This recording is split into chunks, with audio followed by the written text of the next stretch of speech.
Good evening, ladies and gentlemen, and thank you for joining me on the third evening of the ACCA Strategic Business Leader Practice to Pass webinar series. Thank you again. It's absolutely wonderful to see a few familiar names, should I say, in the attendees tab. Just to make sure you can all hear me, and a little bit of formalities again, if people have either logged in for the first time or not logged in before, just let me know you can hear me by putting a yes or a Y or even a pleasant greeting into the question panel, and I'll keep an eye out for that to make sure that you can hear me. Furkan, Aisha, Paul, Mahmood, Sanika, Nasir, lovely to see you all again. It's absolutely fantastic, and really looking forward to this evening's session. Thank you, Erica, Tega, and Atika. Wonderful. So it's good to be back indeed, Erica. And hopefully this evening you'll be looking forward to an engaging evening. So I can see already, is there a Kahoot? Wow, I must have gone down really well. Yes, there will be a Kahoot this evening. But we're just going to sort of move through this evening slightly differently. We'll probably do that later in the evening to keep us awake. I appreciate that Wednesday is the middle of the week for the majority of people. It's actually slightly different out in the Middle East. So in Dubai and in the United Arab Emirates and in other countries as well, like Oman and the other parts of the Middle East, our working week is a Sunday to a Thursday. So a Wednesday for me is like the Thursday for the most normal people, or for the normality of other regions. But don't worry, I'll still be here tomorrow and on Friday. So well done for everybody who's got to the middle of the week. We are significantly more successful than we would be if you weren't here. And I can see the numbers ramping up in the attendees, which is really encouraging to see. So with no further ado, I'm going to click on through the PowerPoint, the presentation, and talk you through what we're going to be doing this evening. And hopefully you guys will be able to help me as we go along. And as promised, there will be a quiz, there will be a Kahoot. So hopefully you can look forward to that. Last night, we went through and we looked at Railco, which was specimen paper 2, and we commenced with our exam walkthrough. And within that, we did a walkthrough of the exhibits and an introduction. We dissected requirements 1 and 2, and then we did an answer plan for each section of questions or requirements 1 and 2. And it was a really good way of getting to understand how to attack these requirements and break them down into more manageable chunks. This evening, it's more of the same, but we're going to be taking on questions 3, 4, and 5. And then we're also going to be engaging with a little bit of feedback that I've had from some students and give some overview. I remember yesterday there was an individual, I think it was John, hopefully John's on this evening, and I'm sure it relates and it'll be helpful for you all, asked me to look at things like internal controls.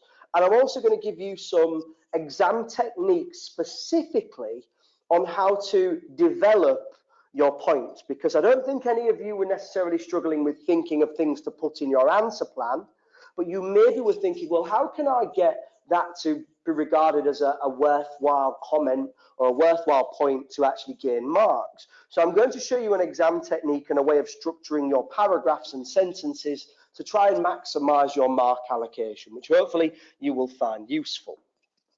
So let me just have a quick look, see if anything's popped up in the question panel that's urgently needs dealing with before I get started. And I don't think there is. No, everyone's just happy to be here, so fantastic, including me. So where to start?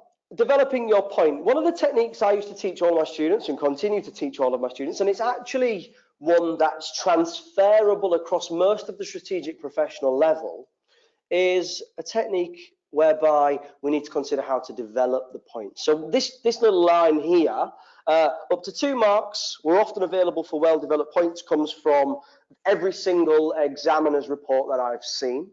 And I'm going to show you what I mean by the term so what. I was having a conversation today with a student who's on the Practice to Pass webinars, and I said to them, this phrase, this terminology, so what, is not necessarily the most professional way of trying to get my point across. It's not the most professional language. But if we put that to aside for a second and they try and empathize with why I use that, I use the term so what because it's short, effective, and easy to relate to. And when I'm trying to teach students and I'm trying to get you to understand what I'm saying, I will make sure that I put it in as simple terms as possible. So whenever you're writing something, you're writing your point and you're thinking, how do I need to develop it? Think, so what? And to do that, I use the acronym PEC. And I visualize a woodpecker in your exam and when I'm writing down my answers to try and sort of think about that. So it's quite telling, and you might be able to hear this, that little pecking noise. And that's me trying to get you to hold on to what a peck is. It's that little niggle in your answer where you're thinking, have I expanded as much as I possibly could? And to do that, many students are fantastic at getting the points, and I'm going to give you some examples.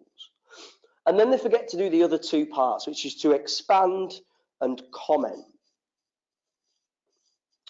When you put your point, you are effectively stating a key issue which you have identified in the case, and we'll give examples as we go along. When you expand, you're explaining that why is this an issue or why you have identified this point. So you're explaining, you're going further, you're expanding, and that might get you the 1 mark or maybe, half a mark, the first little 2 parts. But where you'll actually get more marks and you'll get the full quantity of the 2 allocated per well-developed points is your comment. And your comment is going to be a link relating to the impact on the case study and scenario. If I give you an example from Railco, and this specifically relates back to question or requirement 2B, and we say the point around their internal controls issues. Now, John, you talked about internal controls. You asked me to talk a bit more about internal controls, so this is where I'm coming in here with this. Your point was that there was 40% of stations which do not have ticket barriers. All right, and loads of students saw that. In fact, I think everybody did. When you read the scenario, you're looking for internal control problems. That was one that jumped out to most people. Hang on a minute, loads of stations don't have barriers. And if I was to put that on my answer paper and leave it there, you would probably score half a mark. But that's not good enough because we're looking for more than that. And we're looking to really squeeze out the most for the points that we have found in the actual scenario. So to expand upon that, I then go further to say this has led to more fraud on Railco trains as the passengers are not paying for their tickets. Okay, so we've expanded, and it's better than just having your point. If you said, okay, this is actually an explanation of the point, and you might get maybe another half a mark for that expansion. But where you really gain some more credibility and you get the overall 2 marks would be where your comment comes in. This is the big so what. So far we've said 40% of stations do not have ticket barriers. This has led to more fraud on the Railco network as passengers are not paying for their tickets. The comment is, as a result, this will lead to a significant reduction in revenue. So hopefully, and I wouldn't mind a little bit of confirmation from your guys or from in the question panel, hopefully you can see how I'm pecking along. Do people see how that's working?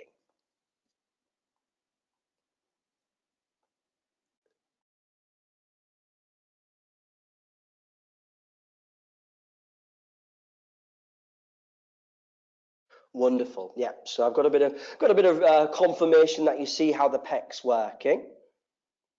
And I want to show you how this translates maybe into a more continuous prose and how I'd like to see it structured. So what I'm looking for as a marker is effectively a student going through, pecking their way through the exam.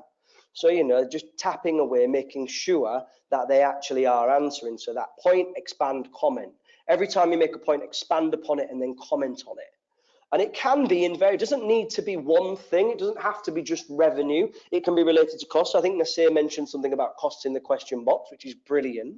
And what I'm really thinking about with the comment is that you are training and studying towards being chartered accountants. So that comment to some extent wants to relate back to necessarily what a chartered accountant or a strategic business leader with a chartered accountancy qualification would be thinking. So it could be that the reduction in costs is what you put, or reduction in revenue is what you put, or it might be an increase in costs as a result of increased overheads per passenger. If you were to write this out in your answer, I would want to see a subheading.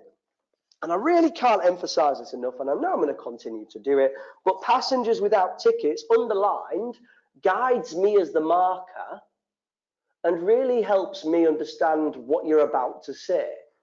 And in times of pressure and in times of stress in your exam, these headings really do add a lot of weight and a lot of value and professionality to guiding the reader and helping ensure that you cover all the major points. So within your answer, you could expand upon that PEC. So you could go along the lines of, it's been highlighted over the last 2 years that Railco believes that a significant number of passengers are travelling on Railco's network without tickets. An internal control, or a key internal control weakness, would appear that there are approximately 40% of Railco stations that do not operate ticket barriers, allowing the potential for customers' ticket fraud. This potentially will have seriously damaging consequences on the performance of Railco in that revenues are not being optimized. Now, that's the type of thing that would definitely pick up the majority of the well-developed point marks, in fact, all of them, because it comes straight from the actual model answer.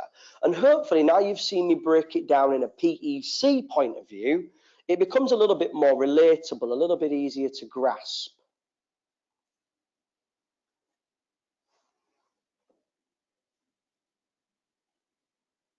Sajid, does a spelling mistake make you lose marks? No, it does not.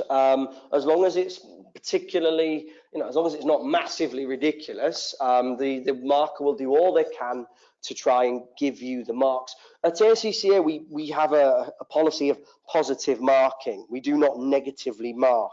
So if we can try and find a way to give you the marks, so for example, if you've got a small spelling mistake in there, it's really not the end of the world. But what I would say is try to get in the habit of not, but understandably, you may. I know I often spell things incorrectly. In fact, I think I did last night on my presentation. But it's not the end of the world. It doesn't mark you down. It just may possibly implicate on professional marks if it's consistently bad.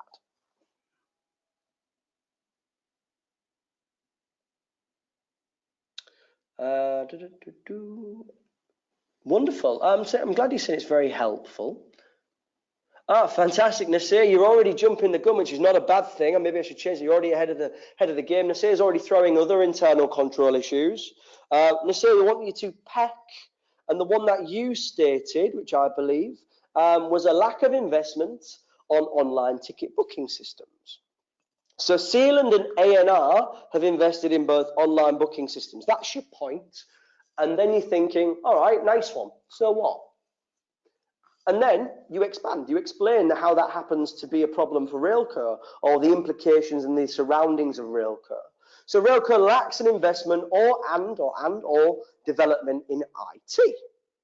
So we're expanding, we're going further, we're saying, right, Sealand and A&R have actually both got online booking systems. Railco doesn't. This represents a lack of investment or development. And the comment, this will hamper long-term performance of the business. So you've done your PEC again, point, expand, comment. How does this translate? Well, I would want to see a subheading noted lack of investment in online booking systems and words to the effect as follows. A further internal control weakness could be seen as the lack of investment in online booking systems. Several other national train operators offer online booking facilities, and evidence suggests that this has positively impacted upon the revenue growth and customer satisfaction in all of these businesses. And they even reference the appendix that it's come from. So they're saying Appendix 3, which is fantastic. So they're referring to the exhibit where they found this information. And you are more than welcome to do that in your answers. It is quite a nice way to strengthen some of your answers and expand upon them. Then they talk about the lack of focus upon IT investment and development is a key strategic information system. In the key strategic information systems could be seen as an internal control weakness and could hamper the long-term performance of Railco. So we've pecked our way through another internal control issue, and this approach, the PEC, doesn't just specifically relate to internal controls. You can do it for an evaluation of a strategy. You can do it on pretty much any type of answer. So what I've tried to do there is give you a nice way for those students who struggle to write more, to give you a nice way of thinking about how can I write more. I know what I want to write. I have the point in my head. I've done my answer plan, but I'm not sure how to go further. Well, when you want to do that, you want to peck.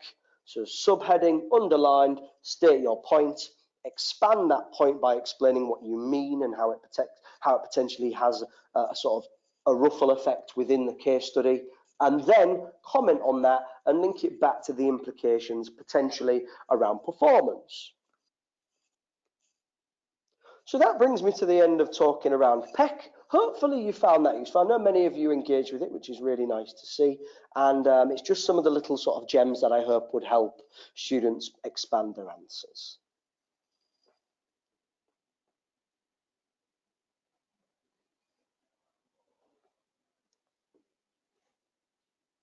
Oh, John, I can't believe it. We've been talking about you and you've only just logged on. John, I was talking about an approach to expanding and developing your points within your answer. For the benefit of everyone, I'll just do a quick summary because bear in mind, John was the one who inspired this because it focused predominantly around internal controls. So you get your own little shout out. John, hopefully you can see this. So you get up to 2 marks for developing your points, well-developed points, and this is something that's consistent in all marking schemes and consistent within the examiner's reports. The framework I use, PEC, point, expand, comment, is where you identify a key issue in the case. So this, when we're talking about internal controls, will be the internal control weakness. You then expand by explaining why it is an issue, and then you comment by linking the impact back to the scenario. And the one that I'll go through quickly is that there is 40% of stations that do not have ticket barriers. That would pick up some credit. You expand by saying this has led to more fraud on the network of Railco because passengers are not paying for the tickets. And then you comment and you talk about the implication, and the implication here is as a result, this will lead to significant reduction in revenue. And then if you structure it within your answer, I'd want to see a subheading, passengers without tickets, and then written in a continuous format like below, so several sentences in a nice professional manner, and that will pick you up the 2 marks you're looking for.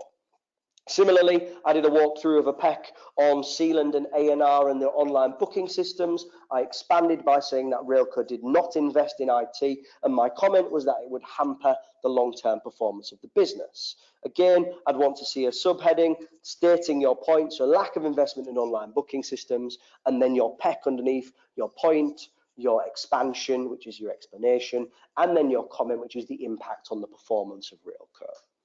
John, that's what PEC is. Thank you very much for joining us this evening. Hopefully that's helped. I appreciate it was a bit of a whirlwind. Before I move into the requirement, cheers, John.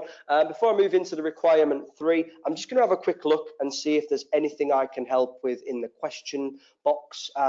So here we go. I'm just going to go silent while I read it, so please don't think I've ran off. I certainly haven't.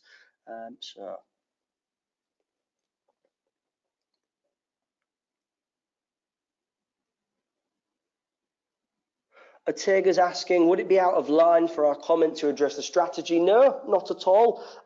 Your comment is very flexible to some degree. So as long as your comment's related back to the question, the requirement.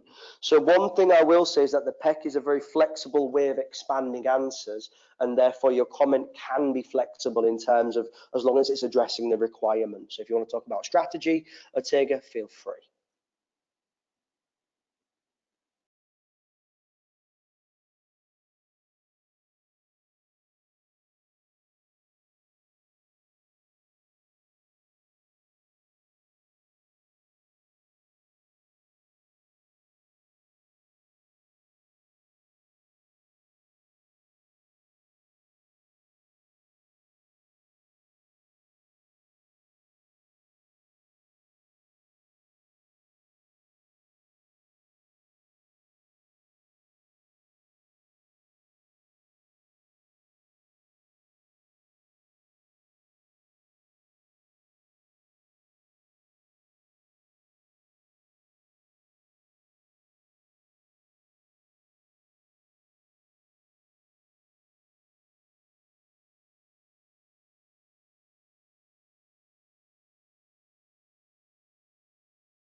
Oh, good evening, ladies and gentlemen. It would appear we'd had a bit of an IT malfunction, and it's not actually the end of the world. So hopefully we're back on track and you can hear me. I do apologise. It appears that the screen was not moving forward for some of you, which is certainly not the outcome we wanted. So the IT team have been in touch with me, and thank you very much, Kishore, for your wonderful help. This wouldn't be possible without you, and therefore you're improving the quality of the experience. Just a bit of a recap then, so we'll keep moving forward, and if you do have any technical issues, please just fire them in the question panel and the IT team will be able to help. So I was talking through, and you're probably sick of me now talking through, how to develop your points. As I move along, just give me a little nod if you can see the screen moving, because I know that was the issue previously. You could hear me ramble on, but you probably couldn't see what I was talking about. The PEC approach, so point, expand, comment, and a nice bit of visualization. You make your point, which you identify your key issue within the case. You expand by explaining why it is an issue, and then you comment, whereby you link it back to the scenario. I was given examples whereby the train station didn't have ticket barriers. This would lead to an increase in passengers not paying for tickets, and as a result, this fraud would cause significant reductions in revenue. I then showed you how I'd want to see it in your answer with a nice subheading saying passengers without tickets, and then a couple of sentences. So what have we got? 1, 2, 3 sentences in continuous prose expanded to give you the answer. So now we're back up and running. I won't sort of wring this process out too much longer, and we'll get stuck into the requirement 3. So I can see most people were back on board, and I can see the question panel. So thank you, everyone. Yay, now I can see. Wonderful. Furkan, Kirsten, Leanne, wonderful. We're back on board and we're up and running. I also went through a PEC, the so what approach, when talking around another issue, which was Sealand and A&R having invested in an online booking system, whereas Railco had not. This was an issue, the comment, because it would hamper the long-term performance of the business. And then I would represent this with a nice subheading, so lack of investment in online booking systems, and then written in continuous prose underneath. I would go on to talk about how my PEC fits in terms of answering the requirements. So I'm glad that's been useful for you. I've seen in the question panel that it has been. I'm now going to talk now more about requirement 3. So requirement 3 in your Railco specimen paper 2 is pushing forward with the timeline. So it's now 2 months after the letter, so after requirement 2, and the NAA chairperson of the trust board, and you are a non-executive chairperson of an ad hoc subcommittee constituted by the Nomination and Corporate Governance of Railco Trust Board. This actually is my favourite requirement because you get to decide on the actual credentials of 2 potential chief executives. As a consequence of the NAA review and the recommendations of the Railco Trust Board, the Ministry of Transport recommended that the Chief Executive of Railco should be removed from his position. Okay, so we've fired John Rose, which is unfortunate but necessary. Following the termination of the Chief Executive's contract, the position has now been advertised both nationally and internationally, and a person specifically has been, or personal specification has been uploaded to Railco's website. In the last 2 weeks, 2 candidates have been shortlisted for final interviews, and a summary of their CVs has been reviewed by the Nomination and Corporate Governance Committee of Railco. So this is where we start to take a look at Exhibit 5. Required. Following the review of the suitability of the shortlisted candidates against the outlined specification, you have been asked by the chair of the NCG to do the following. Write a report. Fantastic. So it's telling you what to do. That is the format that we would expect you to produce. To the chair, so there's your audience, so it's going to a senior individual within the business, which evaluates the suitability. So remember we talked yesterday about an evaluation. It doesn't want to be a one-sided argument. It wants to have some points which show that you can balance your argument and balance your understanding. It doesn't necessarily need to be of equal weighting, but certainly that you can constitute and understand 2 sides. So, which evaluates the suitability of the shortlisted candidates for the position of Chief Executive of Railco Boom, there's an and in the middle of requirement 3A. So therefore you've got a second part. Recommend with justifications which candidate you consider to be the most suitable for the position. I tell you what, if you got to do this at work, wouldn't it be very fun? You get to look at CVs for who's going to be the chief executive, and you get to assess them against the specification criteria, so the job spec, and then you get to give your recommendation on who to hire. In doing so, you need to demonstrate commercial acumen in using your judgment to evaluate the relative merits of the two candidates. So with the commercial acumen skill, you need to actually show that you can show, or you can illustrate that you have a good understanding and good comprehension of what a chief executive should be doing, and you're considering the wider context of the case. So not just necessarily looking at one specific exhibit, you're now bringing in some of your knowledge from the previous exhibits as well, and the overall scenario and what's going on in terms of maybe the performance of the business. Part B, again, this is why question 3 is my favorite one. Prepare 2 presentation slides. How many? 2. You wouldn't be amazed how many students produce 3 or 1, but yet it told you produce 2 with accompanying notes. So it tells you wants you to write the notes as well. To explain to the NCG the contribution which the chief executive should be expected to make in terms of talent management to support the necessary change program required at Railco. You are giving 2 professional marks for communication skills in conveying relevant information in an appropriate tone. So in a professional context, and guess what? In 2 slides, prioritized with a few points on each, an appropriate note format underneath. In fact, it's very much like making this PowerPoint. Effective reading and planning. So now when you're reading the exhibits and you're reading exhibit 5 specifically, you know what you're looking for. You're looking at the job spec and you're looking at the suitability of the candidates, candidate A and candidate B. You're also going to work through this in terms of quite pragmatically breaking it down. So what I'd be doing when I've got this in front of me is I'd be writing all over this exhibit, and I'd be putting maybe little ticks or stars against the things that are very important and key. So if we look at the experience that is required, the knowledge, skills and abilities, and the personal qualities. So the job spec, the personal specification has been broken down into 3 areas. The experience, and the first point is that they should be working consistently at a chief executive level. Number 2, they must work within a complex political environment. Number 3, have a proven track record and specifically implementing cultural change, because we know that the culture at Railco has not been the most forthright and the most important issue, given that they had John Rose previously who would have had a detrimental effect to the culture. So we need to find somebody who can implement cultural change. And we also need to find somebody with the experience of building professional credibility with many different stakeholders. And here we've got the board, employees, public sector, and the media. So that's your necessary experience. The knowledge, skills, and abilities. The first one, a comprehensive understanding of the rail industry and in a political context, because bear in mind, Railco is a public sector organisation which is funded by taxpayers, and therefore the public are a significant stakeholder in this individual case. Number 2, have good leadership skills, in fact, well-developed leadership skills, and be able to promote and positive and motivate cultural organisations, or organisational culture, should I say. The next 2, an ability to develop relationships with all stakeholders and a good financial and commercial awareness with strong analytical skills and problem solving. In the green, we've got the personal qualities, an ability to deliver under pressure, commitment to developing employees, a commitment to service excellence, which is strategically important for this business, given it's a service-driven industry in the rail industry, Railco, and lead from the front, an honest and straightforward style which gains the respect of others.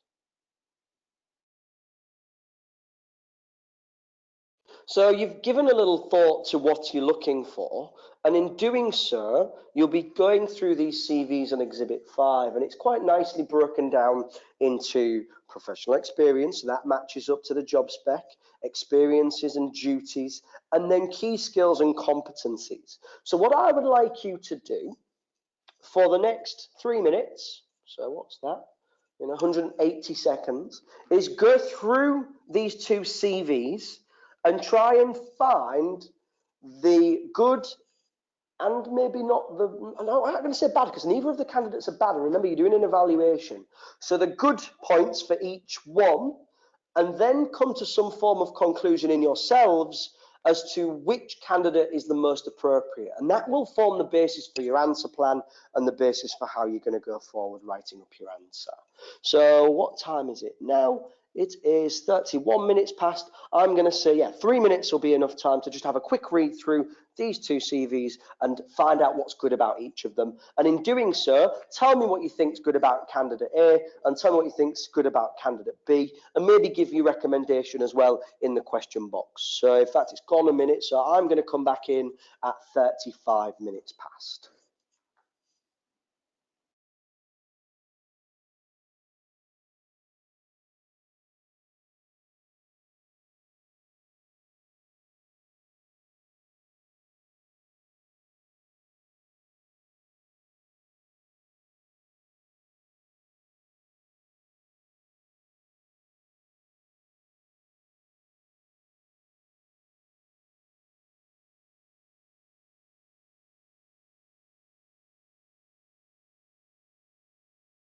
While I'm having a little read through the question panel, I can see that John, yes, your understanding of the PEC approach or the PEC approach is really good.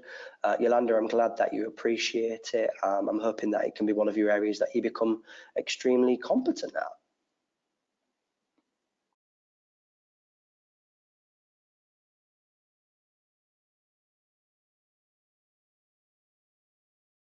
Sanjid, yes, we'll have a look at question 3B in due course, my friend. So have a go at 3A to start with. So 3A is simply asking which of these two candidates do you think would make a good chief executive? But in doing so, you can't just give the recommendation outright. You've got to evaluate the good points of both, which one's most suitable, and then give a recommendation. So if you could do that for me, that would be amazing. And just pop your answer plan and a few key points in the question panel, and that'll really help engage as we go along. Cheers.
Work coming in on there. I can see, what have we got here? So we've got Erica, really good in sort of figuring out which candidate. I'm not going to reveal to anyone yet, but hopefully everybody can make their own assertions.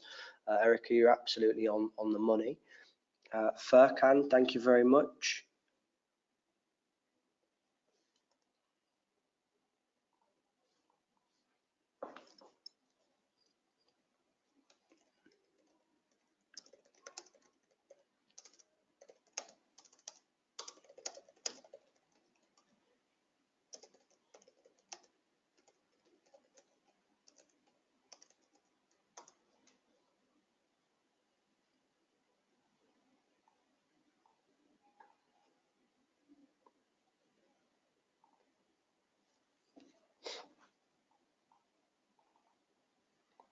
Nasir, well done, my friend. I like the fact you've made your recommendation. What I'd like to see is your rationale for that. So if you want to expand upon it, because your recommendation is absolutely perfect, and I know we're just discussing it in a format what we can do on this platform, but if you could maybe chuck a couple of little bits in there as to why you think it's that particular candidate, and maybe even more difficultly, think about why not the other one. Husnain Mahmood, wonderful. Yeah, change leadership's a very important aspect here.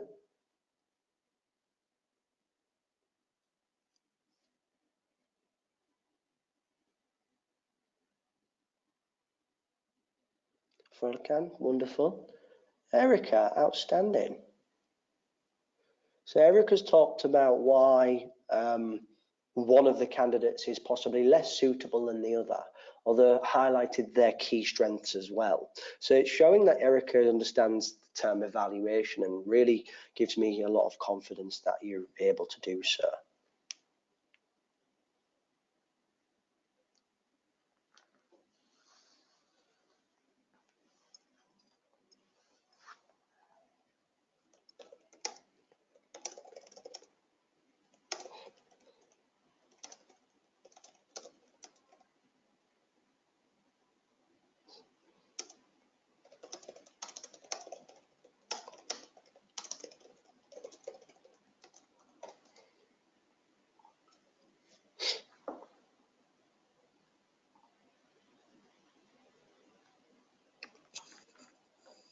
Yeah, some really good answers coming in here.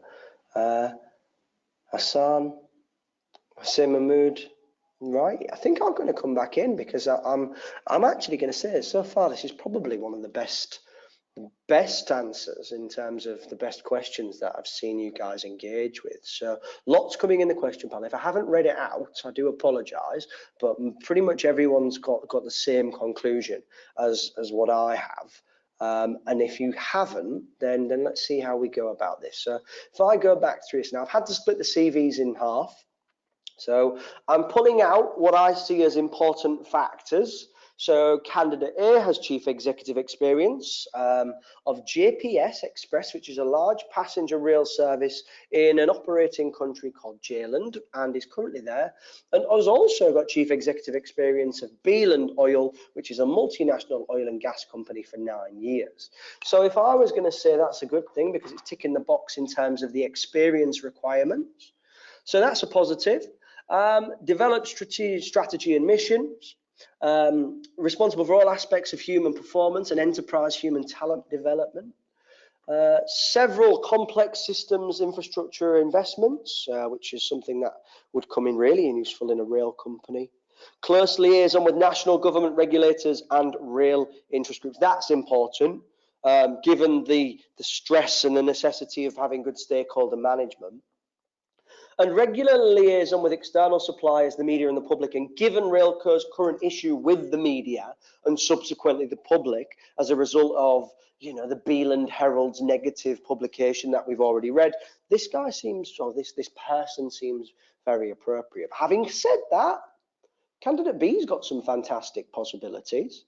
So currently a chief executive of the world's third largest engineering manufacturer of aviation industry, based in Sealand, which is a country which is actually being compared to Beeland already when we were doing the performance analysis, and was the finance director of Sealand Rail for around 3 years. So there we go. That's not a bad thing.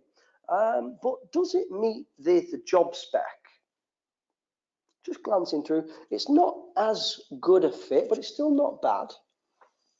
Other good things around candidate B, responsible for driving growth of revenue and increased operational efficiencies. Now, in my opinion, that's something that Railco really does need, given the fact that their revenue is not growing in line with their ticket costs, and they have significant cost implications and cost issues from a magnitude of cost control issues. So maybe the barriers, lack of investment in IT as well.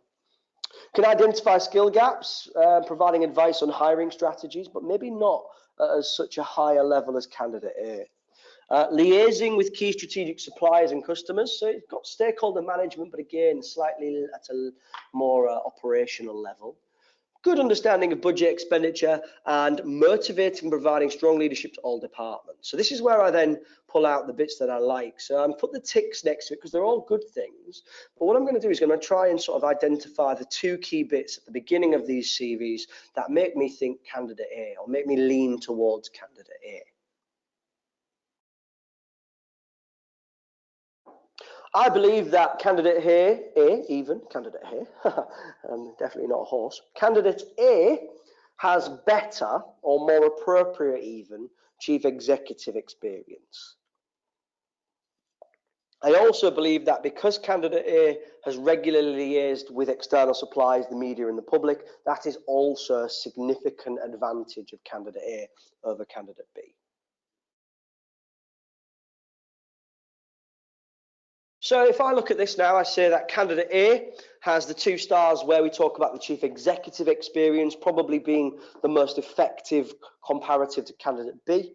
So they probably have better levels of chief executive experience, given that they work in Jayland for a JPS Express, which is a train operating company, and has also worked in oil and gas previously. And the key one at the bottom there, regular liaison with external suppliers, the media and the public. This would be a significant advantage candidate A has over candidate B. But that doesn't mean he's out of the race or they're out of the race. We've also got some other positives in terms of competencies and key skills, all the while trying to match this back to the job spec. So candidate A has a focus on strong internal controls, customer focus and driving improvements. Change leadership, fantastic. And has been involved in the successful privatization of a company known as V-Trains, interesting. A charismatic leader with successful track record in managing cultural change from the public sector. We do need some culture change at Railco. Again, more about relationships and a highly effective leader, but we're not writing off candidate B either. Candidate B has the ability to network and liaise with stakeholders at every level, particularly customers and strategic suppliers. Has strong experience in project management, has a track record in successful leadership, good interpersonal skills, highly commercial and operationally strong, financial awareness and commercially astute. I think for candidate A, though, this is where they pip candidate B, the change leadership and the public sector experience. So I suppose the next thing is how would I show this in my answer plan? So what I would like you to do is to plan an answer, maybe using a couple of subheadings and a structure that you feel appropriate. So we readdress the requirement, write a report to the chair of the NCG, which evaluates the suitability of the shortlisted candidates for the position of Chief Executive of Railco and recommends with justification which candidate you consider to be the most suitable for that position. So I would like to see if you know what a report format looks like, and then the key headings that you would put in it. So feel free to throw that into the question box. I'm going to give you just a couple of minutes to have a think around that. I do apologise. I'll dismiss my notifications. So I have a few minutes just to think around that. So what does a report format look like? And if you don't know, don't worry, it'll all be revealed shortly. And how would you structure your answer plan?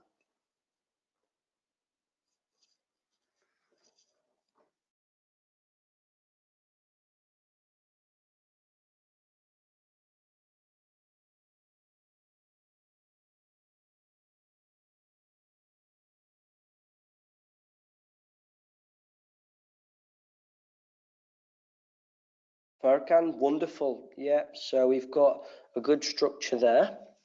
Well done.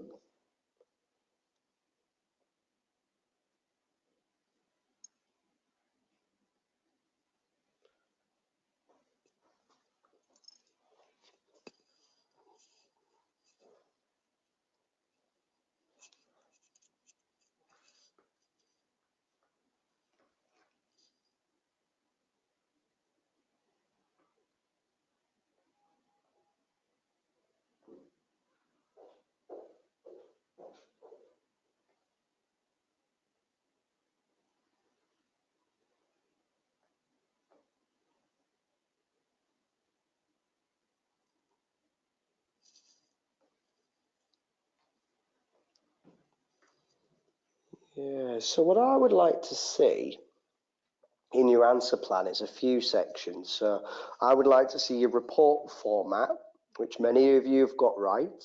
So it would be report, to, from, date, subject, introduction, and then subsections.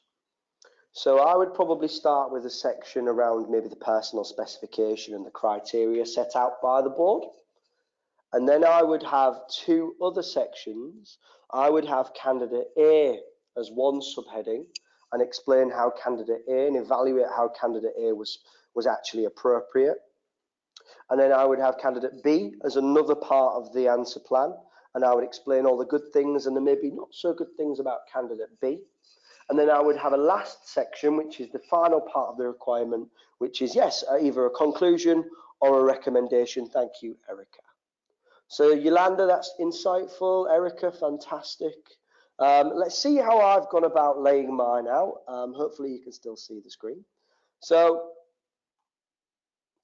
I've split mine over 2 pages for the purposes of the presentation. So I've got report, to the chair of the NCG, from the chair of a subcommittee, the date, and just for an administrative overview, the date in your exam will be the date of your exam, which is the 3rd of December 2019, unless you are strictly told otherwise in terms of a date.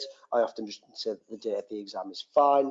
The subject is a review of the candidates for the Chief Executive of Railco, and your introduction introduces what the report's all about. So you could have words to the effect of, in this report, I will be looking at the 2 candidates for the selection of the Chief Executive of Railco and giving my recommendations to the chair of the NCG.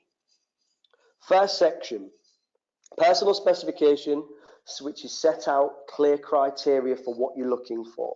So your experience, knowledge, skills and abilities and personal qualities, well, these were given to you in the actual exhibit. So you're not going to copy them out word by word, but you are going to structure them so you're telling the chair of the NCG what you are looking for. So I would have some form of structure there where I would talk about the experience needed to be chief executive level of a similar company, knowledge, skills and abilities around the rail industry, in a political environment with key strategic stakeholder management skills. And then I would talk about the personal qualities, for example, being able to deliver under pressure. What you're doing is you're reporting to the chairman what you are assessing the recommendation of the chair of the chief executive against. Excuse me. Candidate A would be my next subheading, and I would talk about their experience at chief executive level since 2000. So that's 16 years of solid chief executive experience, working for an oil company and an express train company. I would then pull out the fact that they've got public sector experience, strong stakeholder relationship management, and have dealt with external bodies, and also maybe the fact that they deal with the media and the public as well. Candidate A also has change leadership and human performance management advantages and a focus on strong internal controls. The next section of my report would be candidate B. I would state not currently working within the rail industry at chief executive level, however they have previously for Sealand, currently is at a large aviation organisation and has excellent financial management skills. So this is where you're evaluating. Although they haven't necessarily got all the experience at chief executive level that we're looking for, you are still giving the positives of the individual. So they've got strong financial management, focused on revenue growth and operational efficiencies, however has limited evidence of managing stakeholder relationships or change management. So that's where your evaluation comes in. You're trying to sort of look at the opposite side of the spectrum here. Everybody in the question panel recommended candidate A, which is fine, but the recommendation in itself gets you 0 marks. It's a recommendation with a justification. So the reason that I chose candidate A, and most likely the reason you all chose candidate A, was that this individual had public sector experience, had worked with complex stakeholders, and change leadership skills. So hopefully you have a good understanding of how you would structure that report.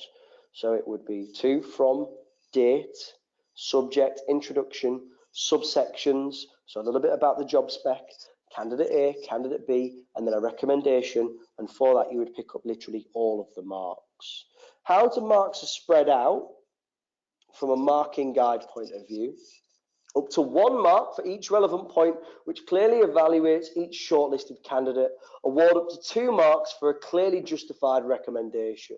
So only 8 marks available, and then 2 for commercial acumen.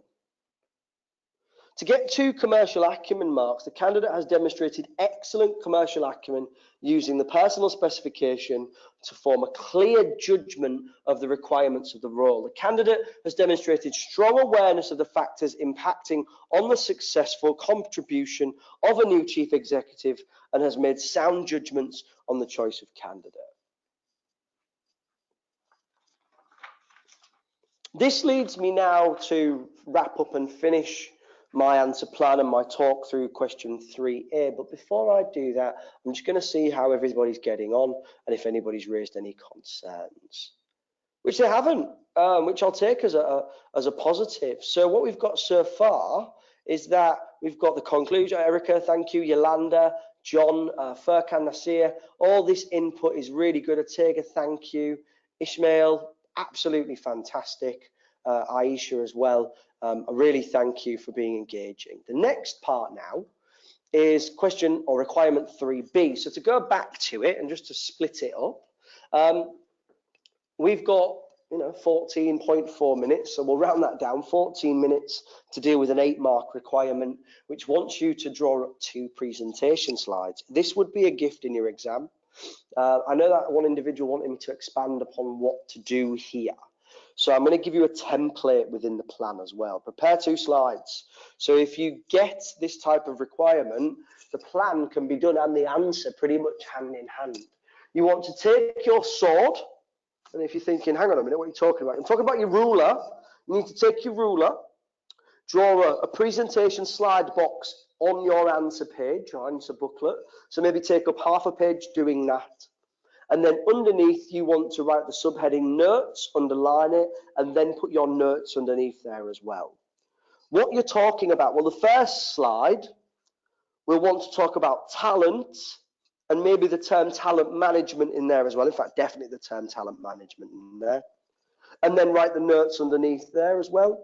And then the second slide, also this one, wants to talk about the contribution of the chief executive in talent management. So for you to successfully answer this, you need to understand what talent management is.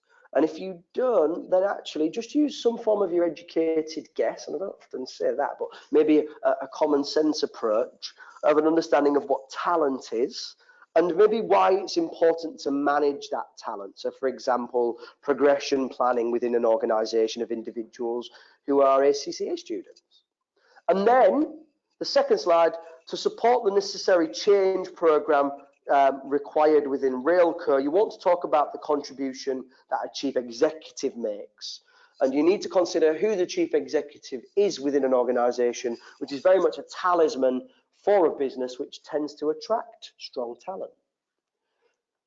This is the template. In fact, sorry, this is an answer plan that I'm requesting you to do, and this is the template I would expect. So slide 1, talent management and notes underneath.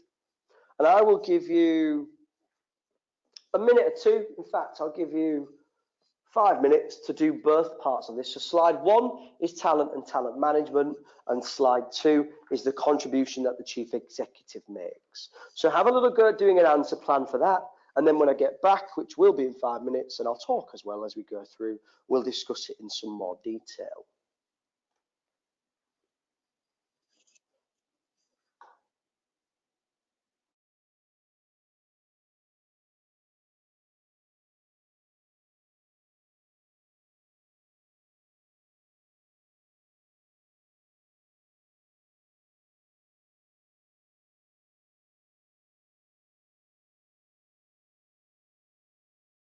As you are doing your answer plan, I'm going to have a look in the question panel. I can see Sanika's question, so let me just take a second to read it.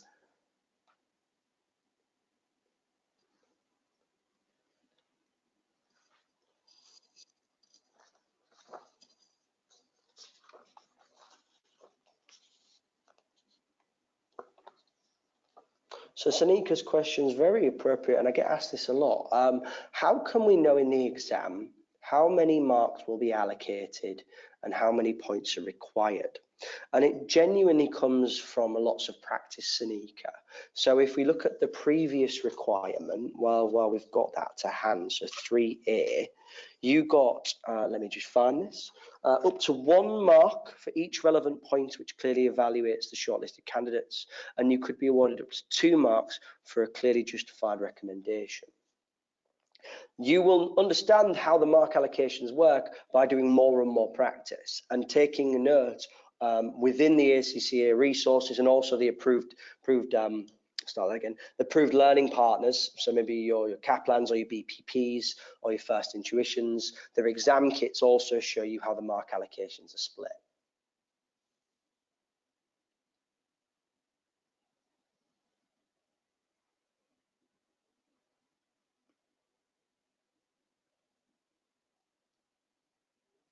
Thank you, Sanika. Have a go at part B. So part B, draw out the slides on your answer plans. I'm hoping you've got a bit of paper to hand. If you haven't, just draft up a few points. So make sure that you're talking about what you'd put in the slides themselves, and then we can have a discussion around the notes as well. I truly believe this question 3A, is a wonderful, very appropriate professional type question. The sort of thing that you'd be expected to do within a leadership position, which is to look at the appointment of chief executives or the appointment of any individual, so the recruitment, and also give presentations as well. Nasir, fantastic. Yeah, talent management to attract, retain, and motivate staff. By all means, I'd like to see that on your slide. Yolanda, fantastic. Again, yeah, your slide 1 and the comments you've put in the question panel are very relevant.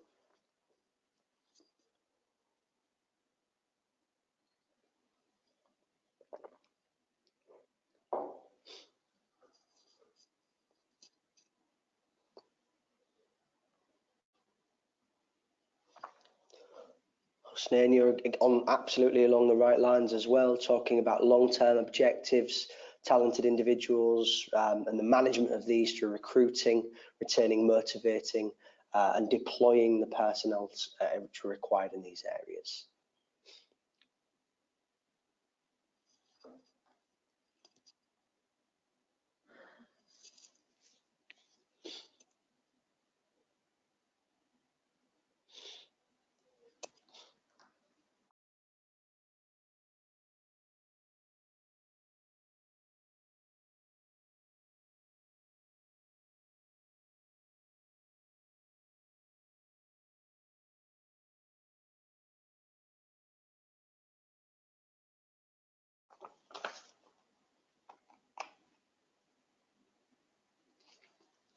Nasir is asking, which is a perfectly legitimate question, for question part B, 3B, and the later part of that requirement where it says, to support the necessary change programme required at Railco.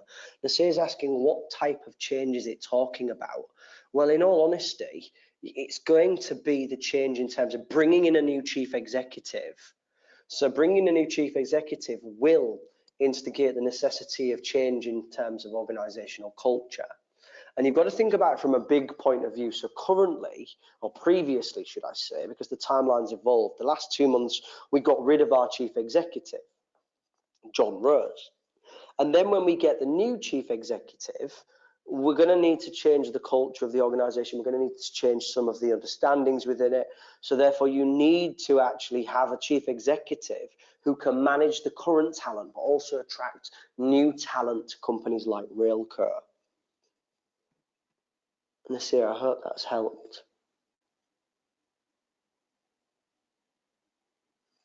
Yeah, thank you.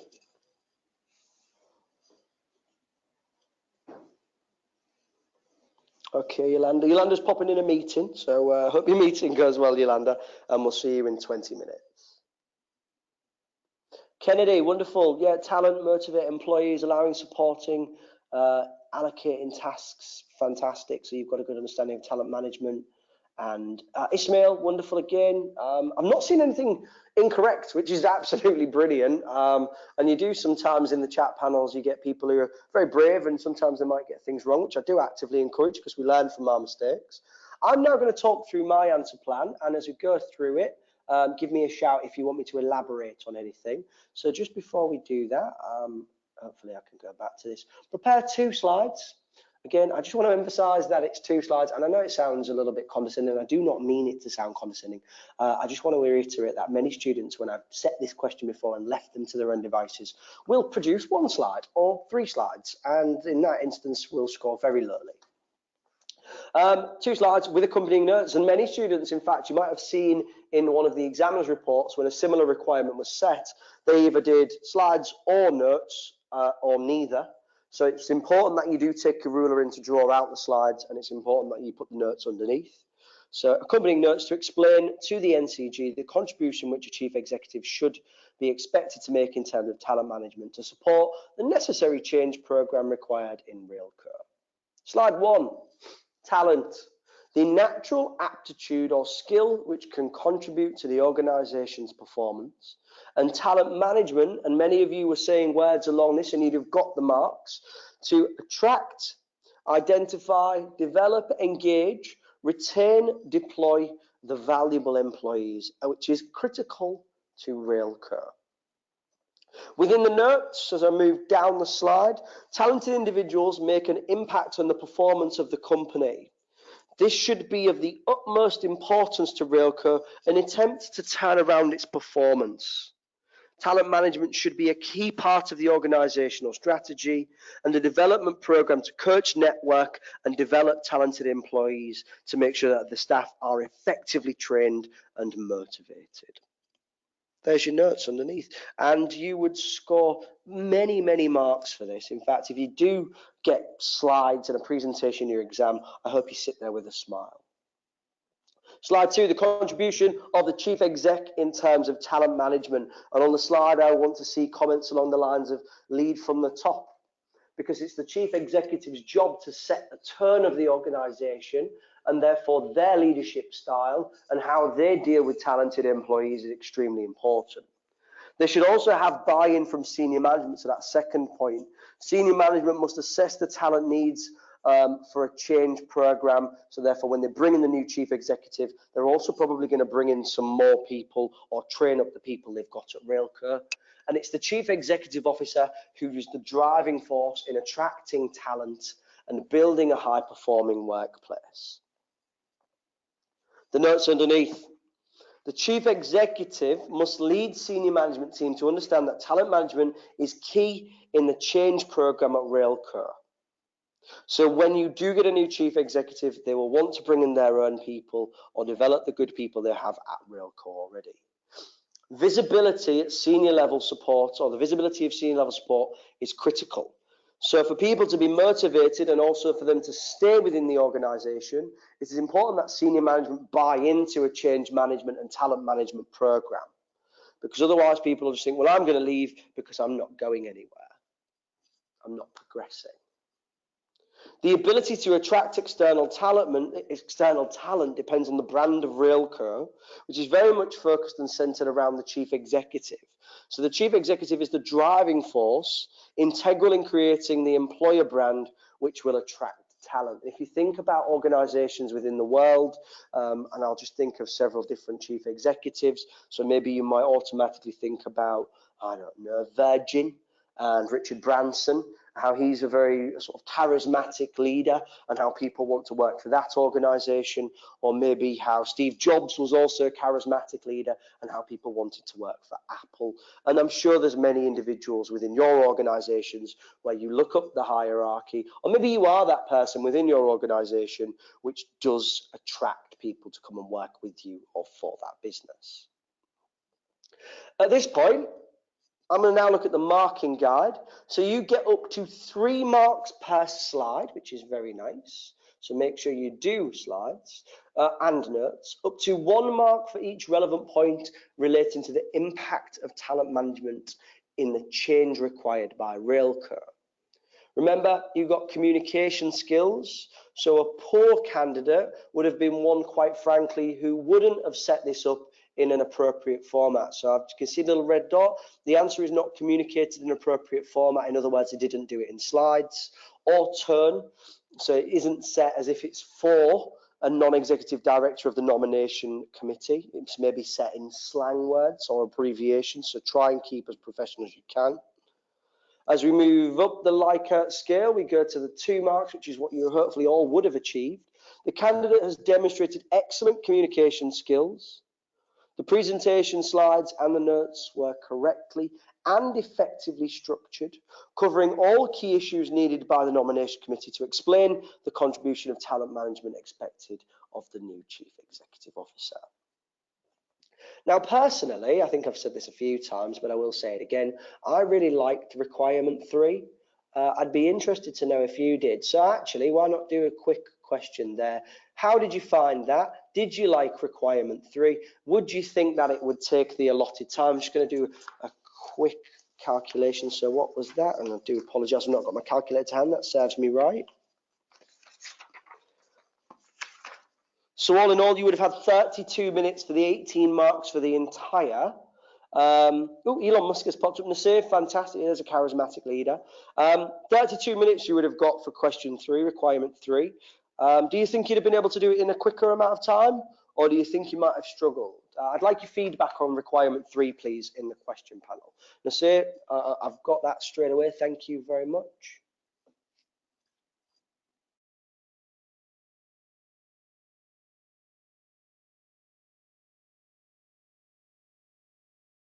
Yeah, most people are saying they actually quite like that requirement. Did anybody dislike it? But you're more than entitled to. I suppose what I'm asking really is, would you like that question or that style of question in your exam?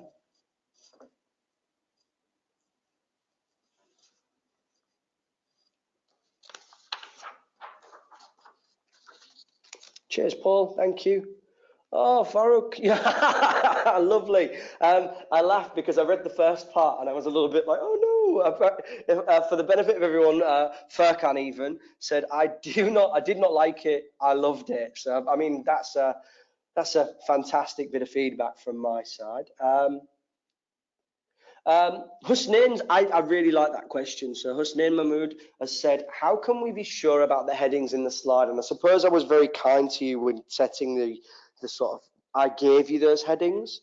So what I will do now is just flick back to the requirement and try and show you. So I would always use the requirement and the guidance of the requirement to ensure that that's the structure of your answer. So if we go back to the requirement, so prepare 2 presentation slides with accompanying notes on the contribution of the chief exec. So I would have that as one of the headings, which we did. And then also, because it talks in terms of talent management, which is the subject area within the actual syllabus, I would also expect you to pick that up and use talent management and talent as a heading. Now, I appreciate it's easy for me to say that because obviously I've studied this immensely. But if you get a question, and we will look at, I believe there is another requirement. Yes, so we are looking at some more slides over the next 2 evenings, so Thursday and Friday, and I'll try and make a point of where you get your headings from. And this isn't just headings in terms of those slides. So if we just put a pin in that for 1 second and we think about how we get our headings generally, we use the requirement to guide us, because what you're effectively doing is writing a heading, a subheading in any of your answers, whether it's in a slide, whether it's in a report, whether it's in a briefing note, whether it's in a public statement. The headings want to be generally pulled from the requirement, because then you are guiding the marker. So they're looking for a section on chief exec and a section on talent management. And in other questions, if we just flick back, so if I go back to this one, they're looking within this one, a report format, so that can be one of your headings. They'll be looking for the suitability and an evaluation of the candidates. So you want to probably give some headings around the candidate A, candidate B, and then they're also saying consider the person with a justification and recommendation. So another heading which says recommendation. So generally across the board, every single one of your headings can be formatted and taken from the requirement itself.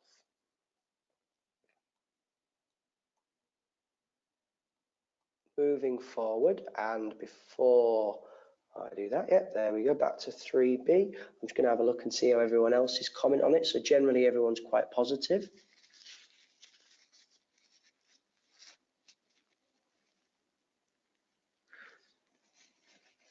So many people are positive.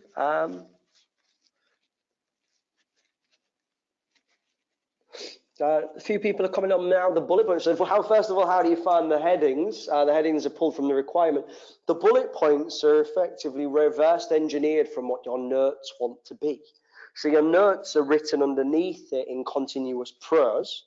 And what I would say is that it might be worth having a quick look at the answer for this one if you're still a little bit hazy. So the full answer for this one in the specimen paper 2, which you will hopefully have as it's a handout, because that does give you quite a good understanding of how the notes are written. They are very brief, and to some extent they're still quite large, given the model answers are always a little bit overly long.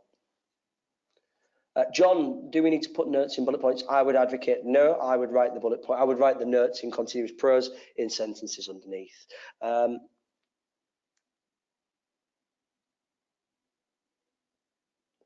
Sean, yes, you've stated that you maybe find it quite difficult, but a professional skill here is to be able to prioritize as well. So therefore, you should know which points are to be the most important, and therefore which ones want to be on the slides. Thank you, Ishan. Right, guys, it is probably a natural pause, and I'm going to carry. Aisha, thank you very much. Keep throwing in anything in the question panel. I'm going to take a natural break. So I've got around 13 minutes past 8, so we will open Word up.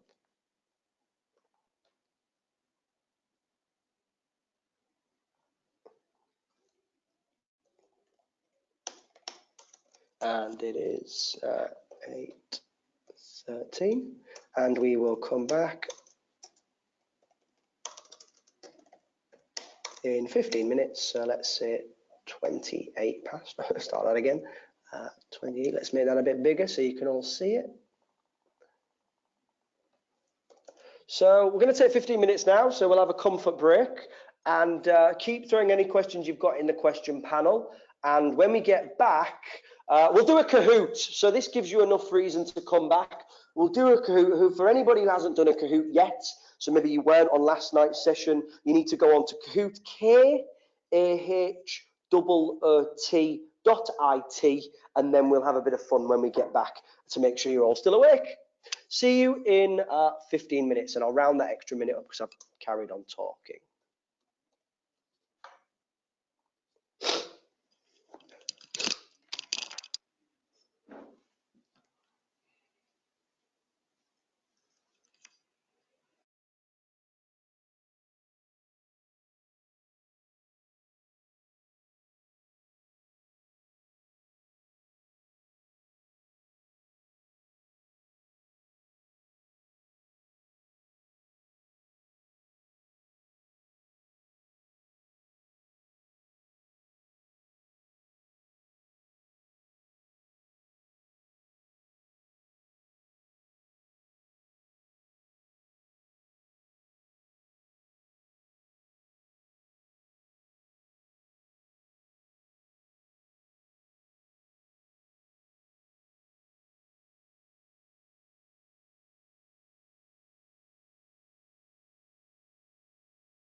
Hey folks, just 5 more minutes. So if you are still online, fantastic. I've not ran away. Just 5 more minutes, and then we'll get back to going through our presentation and doing a Kahoot. See you soon.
Right then, folks, we'll kick back off.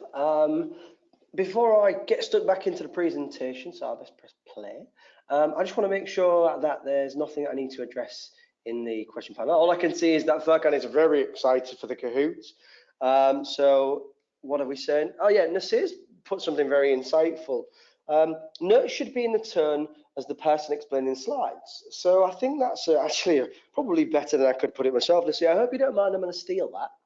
Oh, steel's probably a bit strong. I am going to use that and credit you in the future because you've really hit the nail on the head. You are making a presentation and the notes underneath said slide want to be written in a tone as if somebody would be able to present from what you have given them. So thank you very much, Nasir.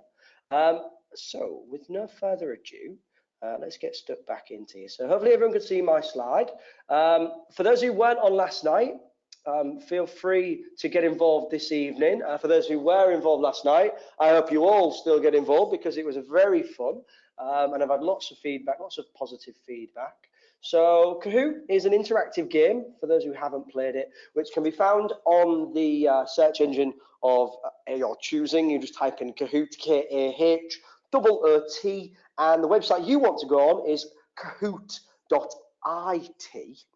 Because that allows you to then engage into the game itself. I'll give you the game pin in a second. You can use your laptop or your computer. You can use your mobile phone or your tablet. You don't have to download the app, and hopefully your internet's quick enough. When we get onto it, there is an array of questions which I will read out, and then the colours, red, blue, will go orange and green. They correspond to the answers which are on the screen. So that's my little introduction. Let's get stuck in and we will start. This is ACCA, SBL, Railco, Prepare to Practice to Pass, Evening 3. We'll go with a classic game as always, and all you guys need to do is enter the pin into your device, which is 378843.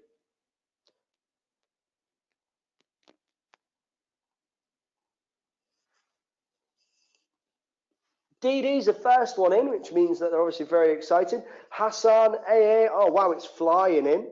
Furkan's in, wonderful. Hi, Jamie. Thank you, Cher. Tiga, we also got Yolanda. Cindy, thank you for joining in this evening. Nushad as well. Cheers, Dasu. Hi, Yite. SP, nice little acronym there. As accountants, we do love an acronym. Ismail's back in the building.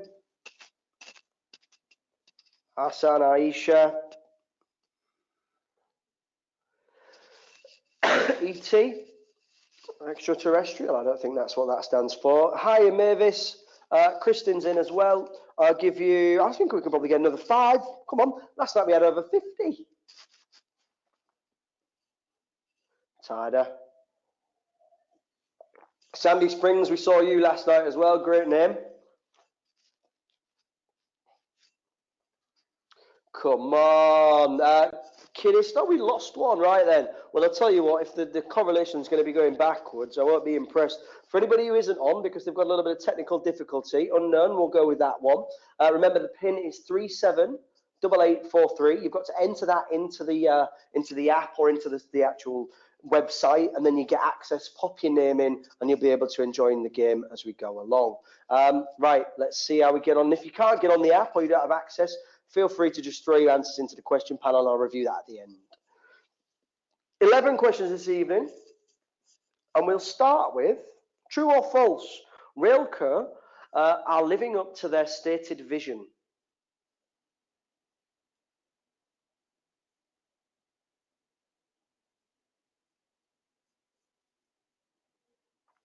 So you might remember their stated vision, you might not. It was in the first of the exhibits, and you need to decide whether they are actually achieving their vision or not.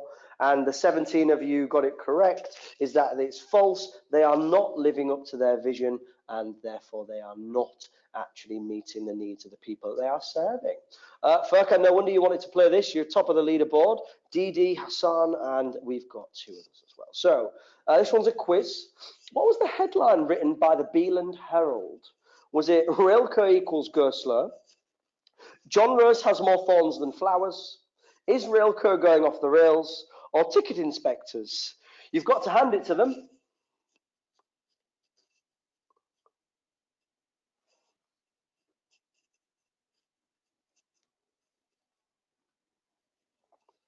Come on then, guys. We've got 5 seconds to go.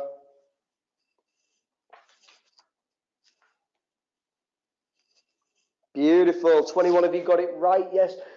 Is Railco going off the rails was the name of the article written in the Beeland Herald. So well done for all. The majority of you got that one.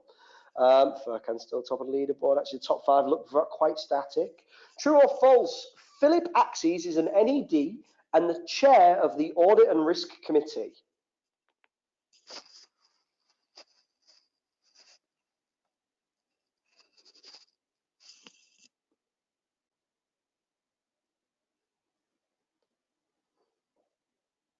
I can hear you frantically flicking through the pages of the exhibits to try and find this one.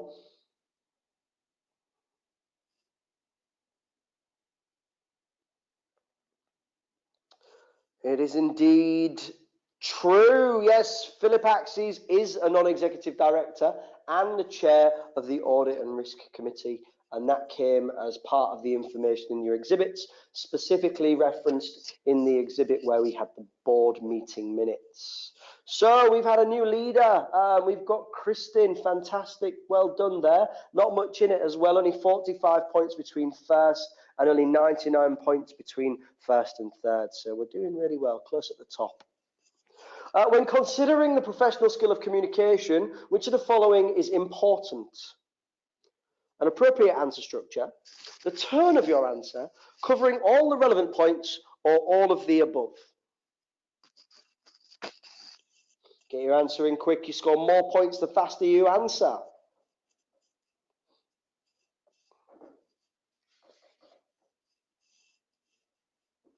Fantastic. 30 people have got in already. We've got 5 seconds to go. 23 went for all of the above, which technically would be the more correct answer, but I was being very nice. If you'd have gone for any of these, you would have got it correct. Let's just take a second to reflect on this. Professional skills of communication want you to structure your answer appropriately. So if they ask you to put it in a report, put it in a report. If they ask you to do 2 presentation slides with accompanying notes, make sure you do it. The turn of your answer, and we can be quite general with this, all of your answers want to be written in a professional manner, avoiding any slang or maybe common talk, whereby you would address your boss, client, or colleagues. Therefore, your turn of your answer, and they cover all the relevant points, and therefore you would be able to get the communication marks. Saknia, yeah, wonderful. Top of the leaderboard. Hassan, all in capitals in second. Sanika in third. So we'll keep moving forward. Up 6 places as well. We'll give ET the highest climber. So well done on that one. Question number 5. The term fiduciary duty means that a director should act in good faith and in the best interests of the company. True or false?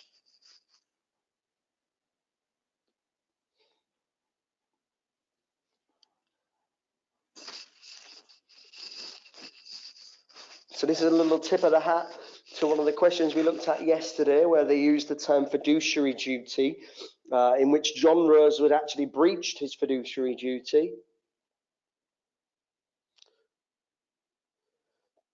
31 of you got it right. The highest percentage and the biggest majority of people went for true. A fiduciary duty is a direction of accountability, whereby the director should act in good faith in the best interest of the company, as the company technically is the principal and the director is the agent.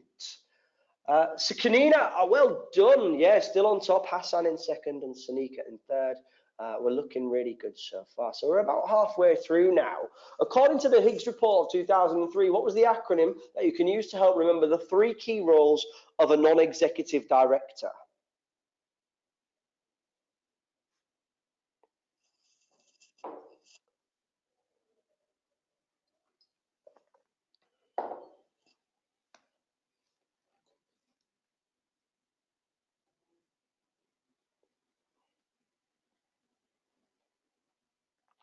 So in red, we've got the 3 E's, and then in blue, we've got SSRP. Oh, fantastic. I tell you what, that's encouraging. 29 of you went for SSRP. And I'll tell you what, if you can remember what that stands for, and I'm going to pause for effect, then even better. See, SSRP means strategy, scrutiny, risk, and people. They're the 4 key roles of a non-executive director. Whereas the 3 E's, if many of you see that it's still got some relevance to the case, the 3 E's relate to value for money, and that is economy, effectiveness, and efficiency. But the one we were looking for in relation to NEDs was SSRP. P. Well done to 29 of you. Fantastic stuff. True or false? When asked to evaluate, you should give only a one-sided argument.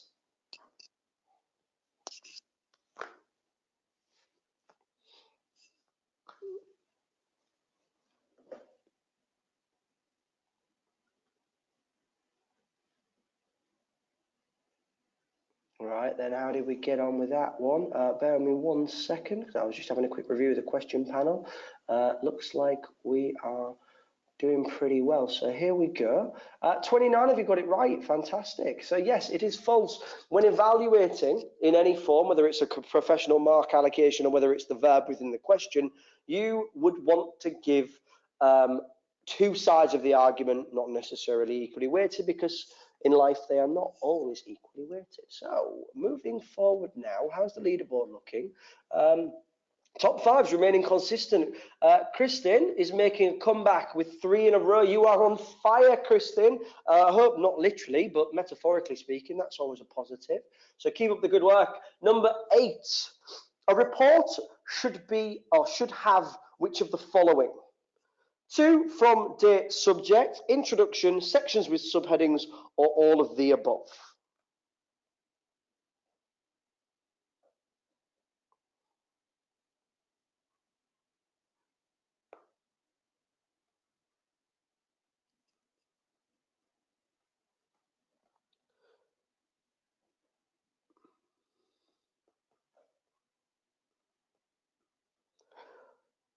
Beautiful. Nobody got it wrong, which is always a positive. Some of you jumped at the gun first off and went with 2 from date subject, which technically isn't correct, or which technically is correct, should I say. But you would have also got marks for answering any of this. Just wanted to reiterate that a report structure is 2 from date subject with an introduction, subheadings following section format, and therefore you would score the necessary communication marks if it was asking you for a report format. Well done, Sanika. You are on fire, a streak of 8 correct answers in a row, and you are sitting very well in second position, which is looking really good. So let's see how else we're getting on. A couple more questions to go. In relation to requirement 3A, which candidate was the most appropriate recommendation for the appointment as Railco's chief executive?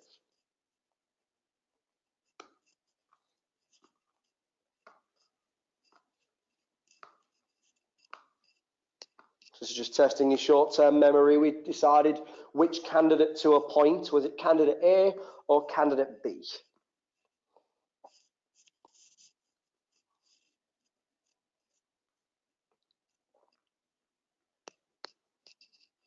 Three seconds to go if you haven't put an answer in quick. Oh, come on, guys. 8 of you went for candidate B. I'm hoping that was a slip of the finger. It would have been and is correct to state that candidate A was the most appropriate. The reasons why we're going to explore now. Sanika's on top, well done.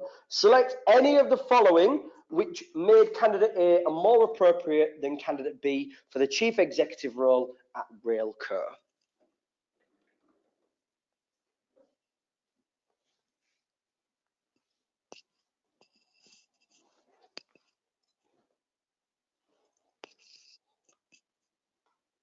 So in red, we've got public sector experience. In blue, we've got complex stakeholder management. In orange, we've got change leadership. And in green, we've got excellent knowledge of financial management. Select any of the following which make candidate A more appropriate.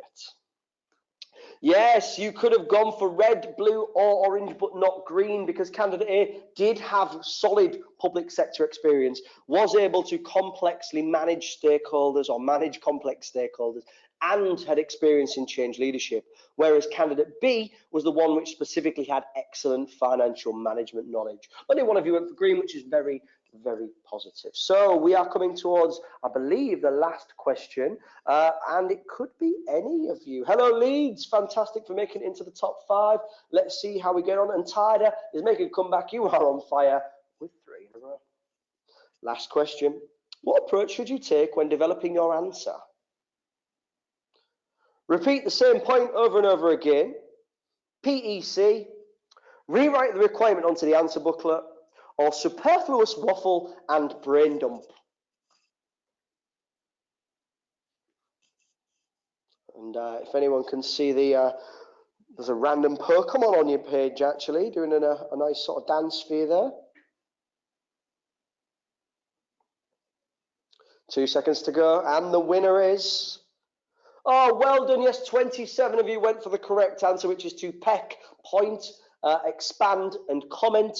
2 of you went for rewrite the requirement on your answer booklet. If I could, I would throw the stress ball I have in my hand at you, because that is certainly not what you need to do. Do not rewrite the requirement on the answer booklet. It is pointless. And also superfluous waffle and brain dump. I'm assuming that because it's green and it's underneath the blue, that was a slip of the finger. You certainly do not want to waffle. You want to be short and concise and to the point. So with 11 out of 11, all 3 of you doing very well. So Sonika got the gold because you were the fastest, only marginally. Wow, is that? What's that?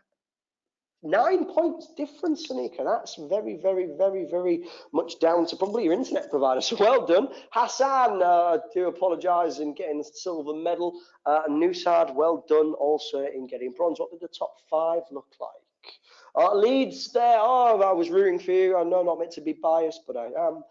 You came successfully in 4th and Nani in 5th. So hopefully you enjoyed that. Hopefully it was a good way to get back on board with the presentation as well. And after a nice break, it helps to sort of re-energize. So we're going to move back into the presentation. You can hopefully see the screen, hear me, and we'll be moving along now into looking into requirement 4. Let's not get ahead of myself. So let's get stuck back in. Requirement 4 then, so this is now progressing through a new timeline. I believe it's 3 months later, so if I click through, yes it is. It is now 3 months later. A new chief executive has been appointed and is working closely with the board of directors of the Railco Trust Board to improve performance. Who are you? You are an internal auditor working for the Audit and Risk Committee of Railco, and you want to be looking at a spreadsheet, which is Exhibit 6.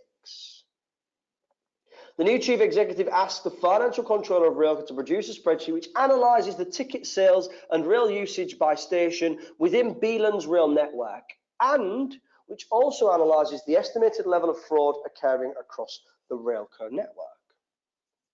What have you got to do? Well, you are required.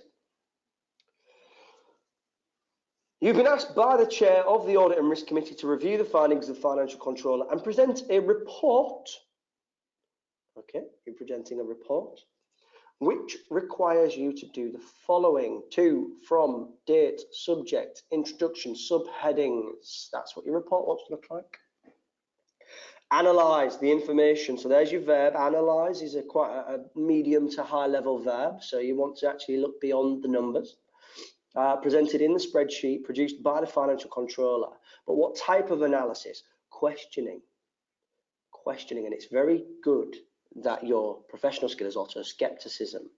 So you need to be a little bit professionally skeptical in questioning any assumptions that he has made. So you've got an and in here as well. So as I talked to you about giving the structure to your answer, you also want to split this requirement because you also need to explain the implications of the findings for Railco. So when I look at this requirement, I'm thinking there's 8 marks. I would probably want to do some form of analysis for up to 6 marks and 2 marks for an explanation to the implications of Railco. 2 marks for skepticism. So part A is to look at Exhibit 6 and pull it apart, basically. You can look at it from a skeptical point of view, and in doing so, you are showing that you can analyze. But don't forget that you are giving an explanation at the end of part A is to the implications of the findings for Railco. So what's the implications of the spreadsheet to Railco in terms of the overall performance of the business? Part B. Recommend to the Audit and Risk Committee with justification. So recommendations are a relatively medium to high level verb as well. And justification, so you need to actually give a reasoning. So your PEC could come in really well here, and I'm hoping that's resonating with you. Make your point, expand your point, and comment on it. Make justifications with suitable measures or safeguards which could be implemented by Railco to reduce the levels of fraud occurring in the network. So the question, if you were to even simplify it some more, is simply asking, give recommendations and justify them on how you are going to reduce fraud. 8 marks, so maybe you're looking for around 4 things here.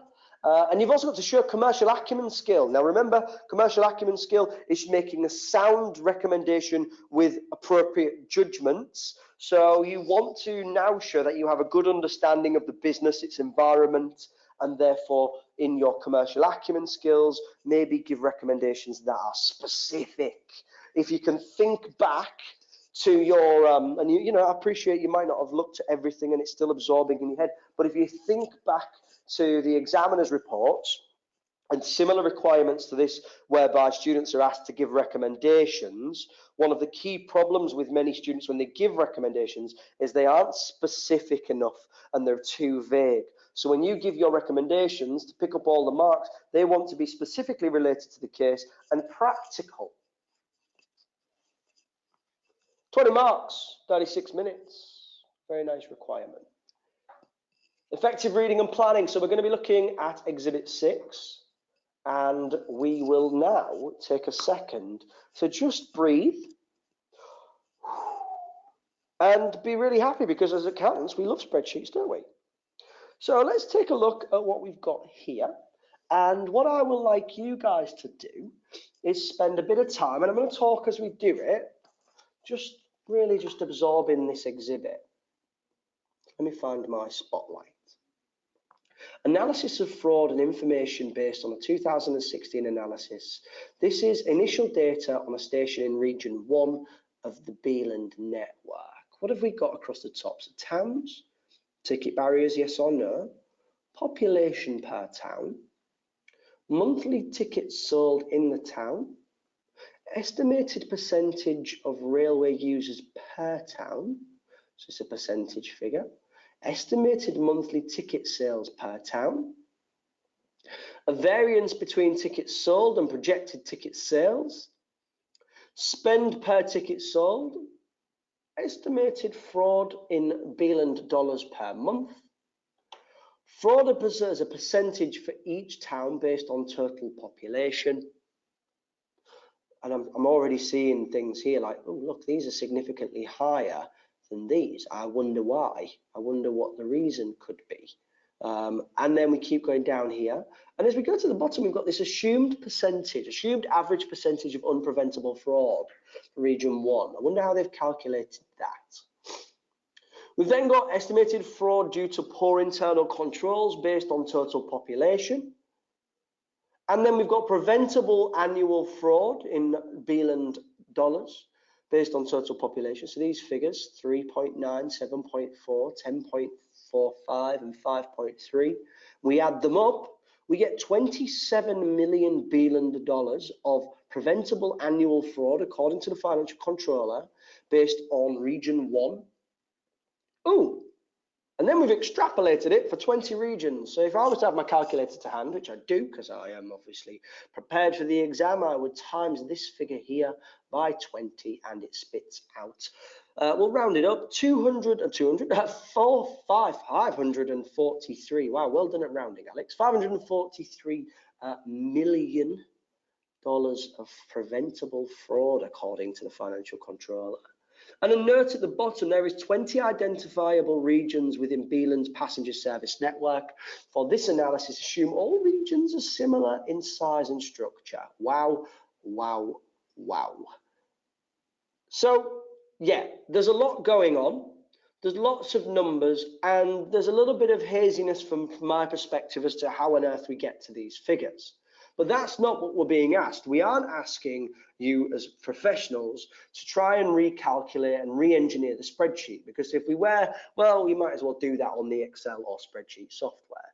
What we are asking, if we go back, is to analyze the information presented in the spreadsheet produced by the financial controller, questioning any assumptions. I am going to give you now 5 minutes to throw into the question panel all the assumptions that you wish to question.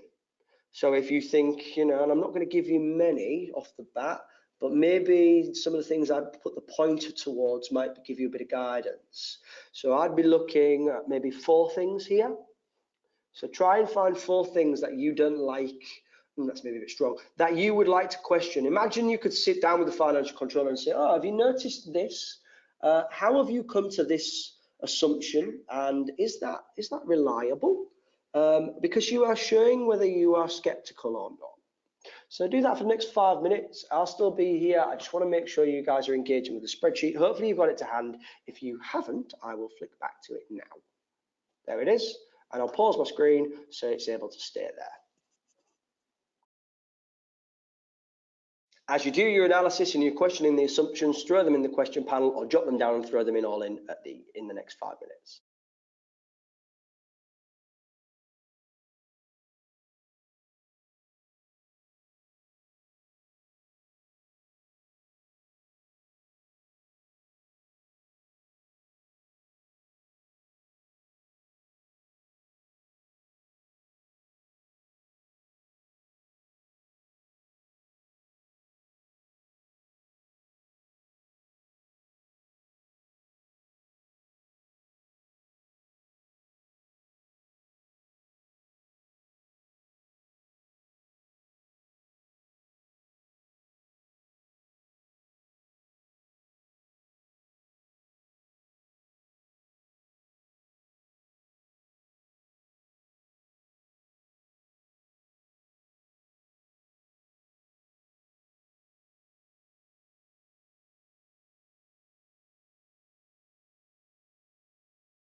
So as you are questioning some of the assumptions, please just pop them into the question box and I'll have a little look as well.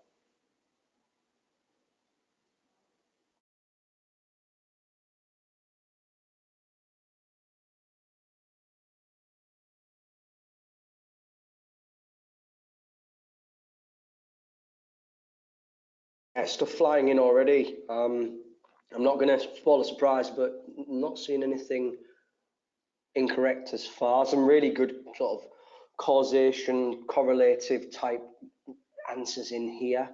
Yeah, really good, really, really good.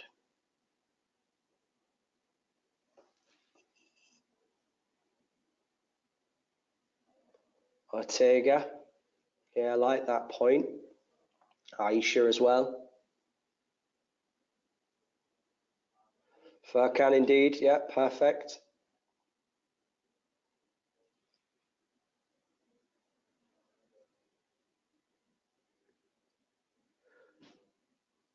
Kidist, outstanding work. Really good skepticism.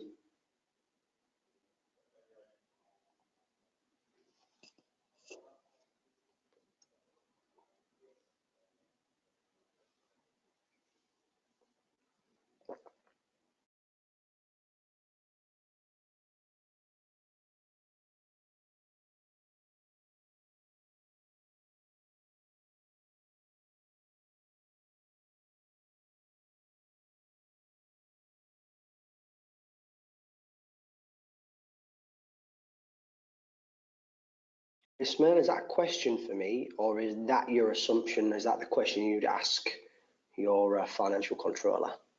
Because I'd ask that of the financial controller as well.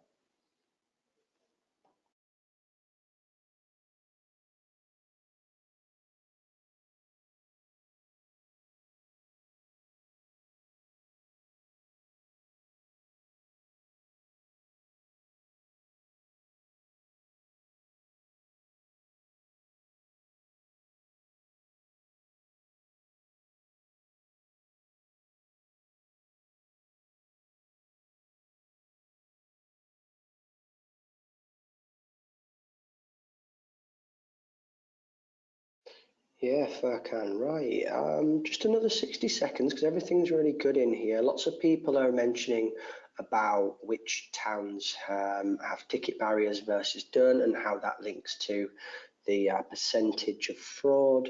Many of you are asking about, is 20 really representative, and the extrapolation. The phrase of unpreventable fraud, it's a hell of an assumption. How can we get to that presumption? So we're going to work through this in a minute. I just want to make sure everyone's had a fair go at sort of thinking about what you'd like to ask the actual financial controller. Some of you are mentioning now about how have you estimated the monthly ticket sales? How have you arrived at that? You know, that's an interesting question that I'd like to ask as well of the financial controller.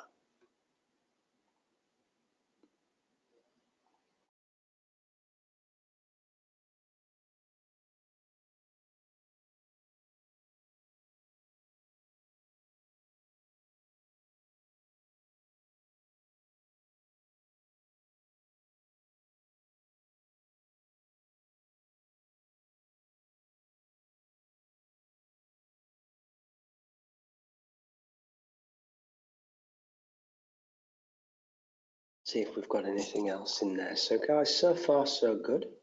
What else? Anybody have anything else? So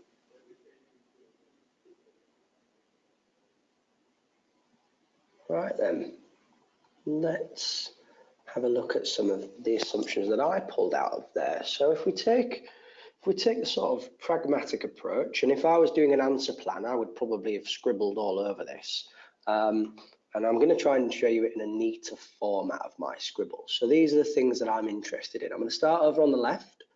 I'm going to get my spotlight so you can see this.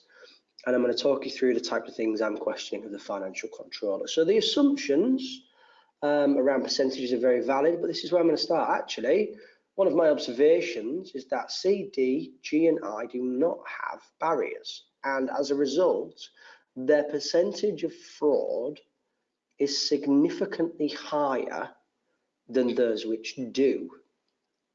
So if I was pecking, that would be my point. So C, D, G, and I have no barriers.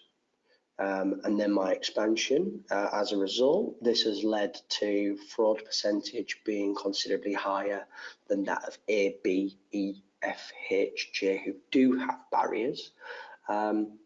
And therefore, this is going to have a negative implication on the performance of said towns in terms of cost control and revenue. I then want to move over and I want to talk a little bit about some of these figures. So if I go along the bottom here, this yellow one, and some of you have asked, how do you get to this 1.28%? Now, I would ask the financial controller that, and because I've had plenty of time to actually calculate this, now in your exam you wouldn't, and therefore you've got to use your own judgment and not get bogged down in the numbers. And one of the key risks with this type of requirement is that you spend far too long trying to reverse engineer all the numbers. Think about it from a high level. You want to look at this spreadsheet and effectively sit with the financial controller in real life and just ask them some questions. Now that 1.28% is all of these yellow figures added together. So these are the ones with barriers.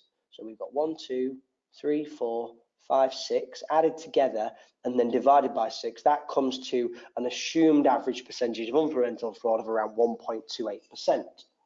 We then get to our estimated fraud due to poor internal controls by taking 1.28% away from this figure here. So 8 minus 1.28 gives us 6.7 or 6.72. So this is how we get to this figure. Now, again, you wouldn't be expected, or nor would it be needed, to reverse engineer this. And I will stress that to you again. This isn't a requirement which requires you to do the spreadsheet and reproduce it. This is a requirement where you are asking, what are the assumptions within this? So the first assumptions are around not barriers having more fraud. The next one, you could even actually say to some extent, having a barrier reduces fraud. And then you could keep moving forward. So where I've got this black dotted line, I have added these up. So we have got our preventable annual fraud, and we've got 27 million of it, as I've said already. And then we've times it by 20 to get our $543 million. $543 million is a significant amount of fraud. And I'm going to go into this green bit in a second because I'm still questioning the assumptions. The first thing I'm asking myself, and I'm going to ask the finance controller if I could, is that surely reliable? And then I'll probably link it into this as well. There are 20 identifiable regions within Beeland's passenger service network. From the analysis, we assume that all regions are a similar size and structure. That's a hell of an assumption, and it's certainly not representative. So again, this is all the stuff that I'll be putting in my answer plan. The latter part of your answer asks you to talk about the ramifications, the consequences of this analysis by the finance controller on the performance or on Railco generally. This is where the green part comes in. So if this is, let's just cast aside all of these assumptions, the reliability and the questions over it being representative. If it is, which it isn't, but you know, we can use this from an arguments perspective. If we do have $543 million of preventable annual fraud, that is the equivalent to 13% of our revenue. Wow. 13% of our revenue from 2016. If you're wondering where we got that revenue figure from and how we calculated it, that was actually available to us in Exhibit 3, which was the passenger survey results and performance analysis, and you'll be able to see how we got back to the 13% as a proportion of that. So hopefully now you're thinking, oh, this is quite nice actually. I didn't need to do loads of numbers, so that's all right. For those who are interested in the numbers, I'll talk you through them in a bit more detail, although for the purposes of answering your requirement, you didn't need to do this. So to figure out how we got over to the preventable annual fraud, and I'm going to do it based on Town C, just for the purposes of illustration, because I know some students who are going to and bound to ask how we got there. I will show you. We take the population per town, and so this figure here, in fact, I'll get the pointer again so you can see the figure here, times it by the estimated percentage of railway users, and then we minus our monthly tickets sold, which gives us a variance of 8,800 in this instance for Town C. We then times that figure by the spend, which is effectively the price of tickets sold, which spits out our estimated fraud per month of 387,200. So that's how we get here. So the first part's relatively straightforward. If you just track the numbers back.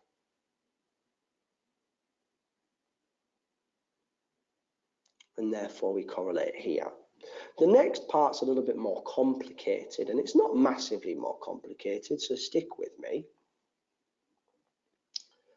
The next part, we are now going to be working out how we get to this estimated fraud figure. So the estimated fraud figure of 6.72.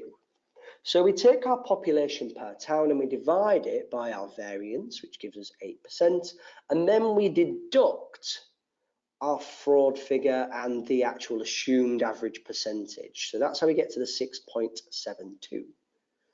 We then take our estimated fraud per month, divide it by the percentage of fraud based on towns based on total population, times that, so we gross it up per the estimated fraud due to poor internal controls, and we get a roughly around 325,248. We times that by 12, and that gives us the preventable annual fraud based on total population. And there is some rounding difference, and that gives us a 3.9 million for this particular town, Town C.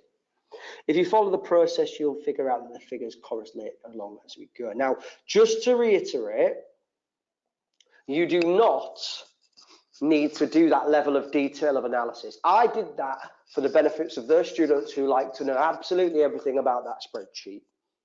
For the purposes of this analysis, you needed to come at it from a high level. You need to come at it by questioning the assumptions of the finance controller and not doing their job for them. Just to look at the requirement once more. I quite like this graphic actually, so this might be some of you this evening with your pet next to you.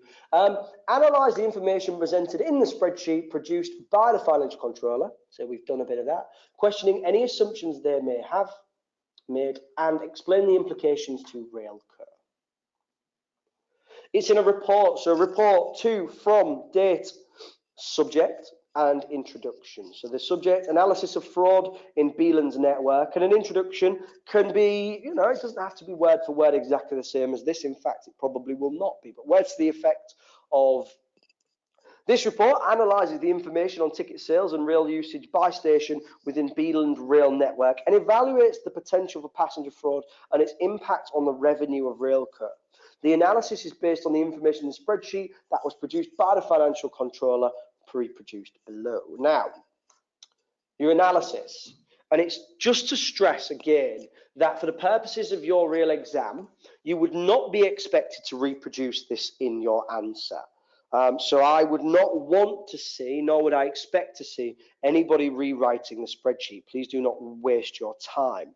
Do your figures and your answer plan on the exhibit itself, and then structure your answer using subheadings under the section analysis. So many of these we've already ticked off. So we've said each station without a ticket barrier, and you want to give the examples, has significantly higher levels of fraud than those with the ticket barriers. Therefore, assumes that ticket barriers have a direct impact in preventable fraud. So there's one assumption, and you would definitely be picking up marks for talking about that. Moving forward, the spreadsheet calculates over 27 million in total annual preventable fraud for Region 1. And then extrapolates this to 543 million for all regions. I would then want to expand on this and say that this is probably not representative, and that is a questioning of an assumption of the financial control that you definitely need to put in there. The next one, the assumption that the region is perfectly representative of all other regions is very unlikely. Variables such as demographics, proportion of rail uses, etc. vary greatly. Many of you talked about this, which was very good to see. If we move forward again, if the assumptions are reasonable, the 542 and 543 million in fraud equates to roughly 13% of Railco's 2016 revenue. So this is where I start to talk about the implications to Railco's performance. This is clearly a significant control problem. Unpreventable fraud is calculated at 1.28%, which is the average fraud for those stations with a barrier. This presumes that there is still fraud in the station with the barriers. So there's another presumption, another assumption. And there is always an element of fraud which is unpreventable. So that's my overall answer plan. Let's see how we would go about answering it in terms of the marking guide. So let's see the marking guide. Pull out my pointer.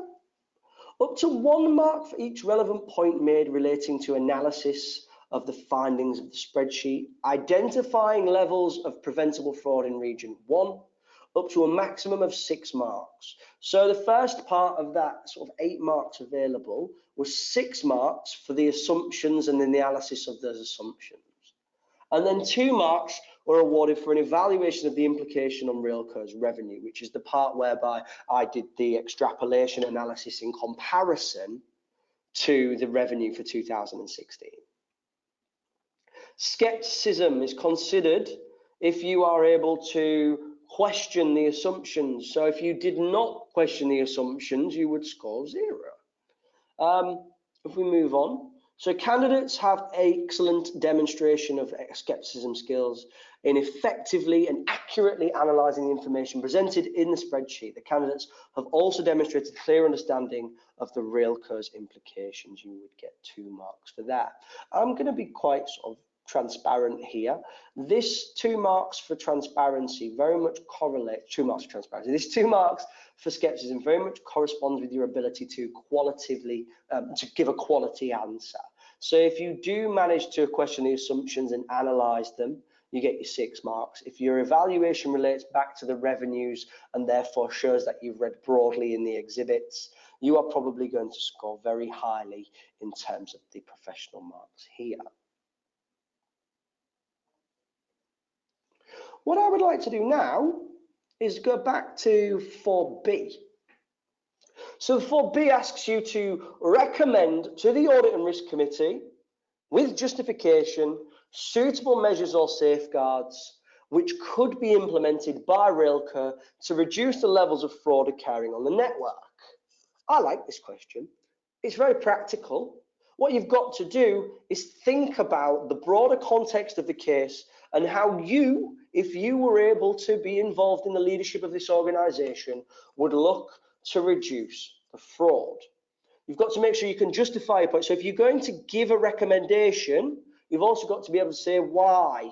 Be specific. How would that help reduce fraud? And therefore, what I'm going to do now is let you guys have a go at planning and coming up with maybe, I don't know, how many sort of things do you think we need there? 3 or 4 recommendations. 3 or 4 practical recommendations. I'm going to give you 5 minutes to do that.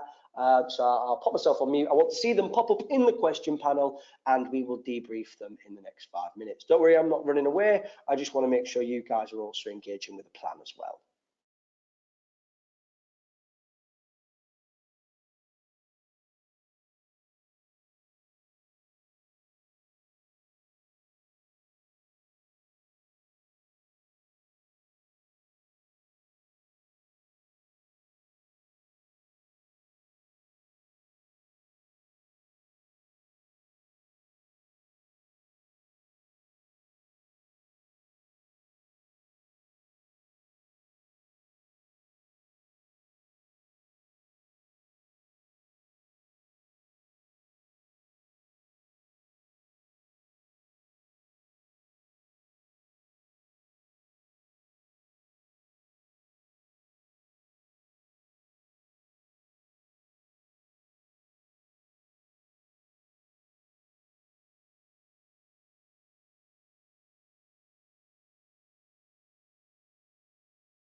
So hopefully you come up with a few ideas.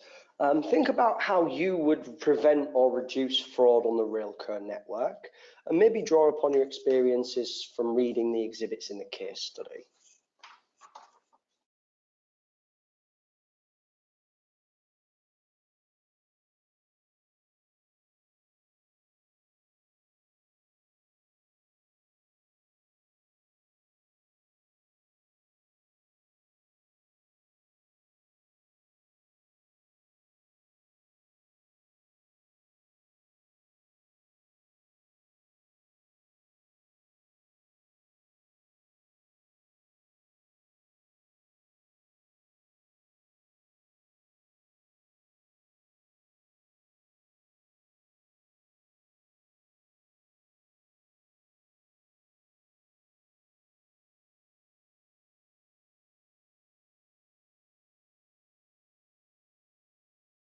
Cheers, guys. I know we're digging in, it's getting late, and we're 3 evenings into the P2P. So, you know, sometimes this sort of can get students quite lethargic, but you're doing a great job.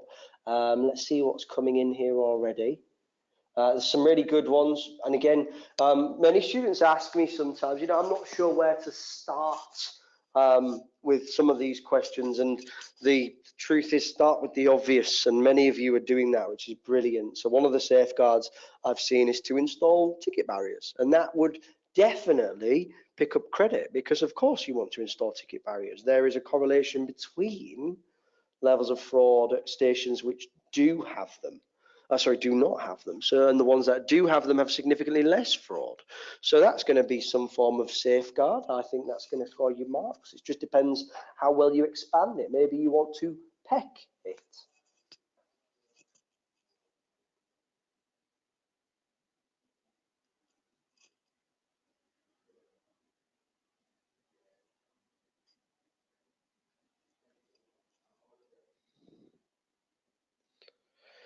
One thing students tend to do on this requirement as well is sort of they get the first 1 or 2 points quite straightforward. These are the safeguards, but then they struggle to give another maybe 3 or 4, which isn't necessarily the end of the world. If you do practically in your exam run out of ideas while doing a requirement like this, it may be that you just need to take a breather for 60 seconds, or you maybe need to sort of reset yourself, and therefore it doesn't hurt to move forward and go on to another requirement and leave room. So many students seem to forget that you can actually leave room within your exam script, and it's perfectly not a problem to do that. So you could leave some white space, half a page below your answer, and then go forth and then come back to it later.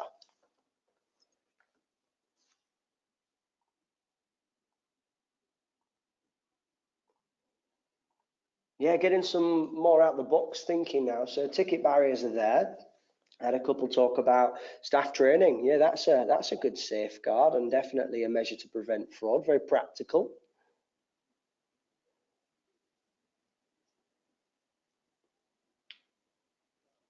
Ismail, yeah, embracing technology. I like your idea. Let me see you can peck that one. What do you mean? So make your point, that's your technology point, expand upon it, and then you comment. Why would that help?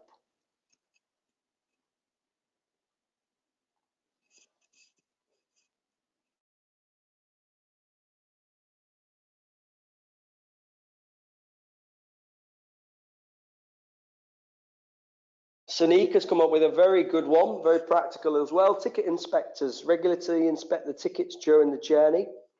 Great stuff. How would that help reduce fraud?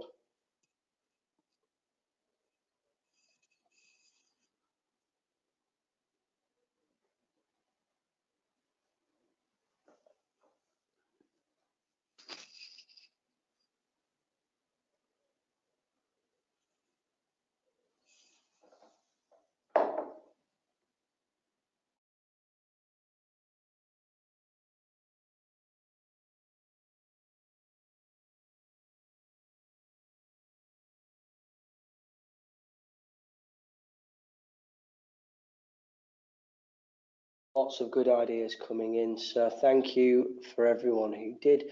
I can see all sorts of stuff here. So Atega, Erica, Aisha, thank you, Nasir, Gil, Nushad, Farhan, Ismail, Yolanda, Hussein, Sanika, John, thank you very much for all your input. Really, really useful. And I'm going to sort of go back into the presentation now, so hopefully the screen's moving. And yeah, it is. And talk about 4 that I pulled out. Now, as I said, these are practical, they are relevant to the case study, and they are specific. First one, and everybody thought about this, install ticket barriers. Clearly, ticket barriers reduce fraud, given the information in the case whereby you can see the significantly reduced fraud levels for those stations which do have ticket barriers. There would potentially need to do some form of cost-benefit analysis to assess the need, but I would argue that it is a logical thing to do. And there is an investment required as a result, because ticket barriers will be some form of expenditure for the business, but they probably would benefit in the long run by having them. Let's go across to the right. Selling tickets on board trains, that would be an effective an effective safeguard, because more tickets inspectors would be able to track the trains. It would be a relative cost, but maybe they could minimize that cost by only selling the tickets and only having more ticket inspectors, maybe at peak times. Bottom left, expand ticket offices and employ more staff. This would help reduce waiting times. Frustrated customers would become more satisfied, and the expansion of the booths equals probably some more tickets sold. Bottom right, online ticket sales. Currently, Railco is behind the industry leaders. Conveniences, I'm sorry, start that again. It's convenient and encourages customers to buy tickets, and they would also potentially need to do some form of cost-benefit analysis in order to implement the ticket sales online.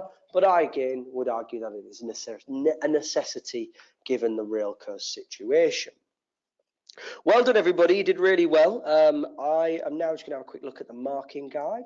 So if we have a look, you get up to 3 marks for each measure, recommended and clearly justified, with a maximum of 8. But if you went for 4 and you went for them quite briefly, you would probably get a 2, 2, 2, 2, and then get your 8 marks that way. To get your 2 marks for commercial acumen, the candidate must show excellent judgment, make recommendations of safeguards which are measured and demonstrate strong commercial awareness and understanding. In other words, be specific to the case, be practical, and also don't necessarily try and overcomplicate things. That brings me to the end of question 4. So we've had a look at requirement 4A, requirement 4B. I actually quite like that requirement. I'd be interested in your feedback. So if I give you a minute or so just to throw any questions in the question box, and I also get a chance to have a catch up as well. So I've seen a few people saying they're very happy, which is very good to see, and obviously shows that you are thinking along the right tracks. There was a pun intended, thinking along the right tracks. I'll take my hat off to that one, and I'm very happy to see this. So if you've got any questions around requirement 4 or generally around anything around structure, please do let me know.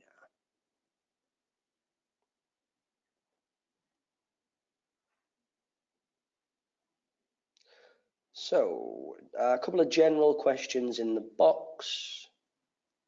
Charisse, oh, you were late. I do apologise. You're asking what PEC means. What I'll do is I'll endeavour to do a little quick recap of the PEC approach at the end of the evening. So do stay on board.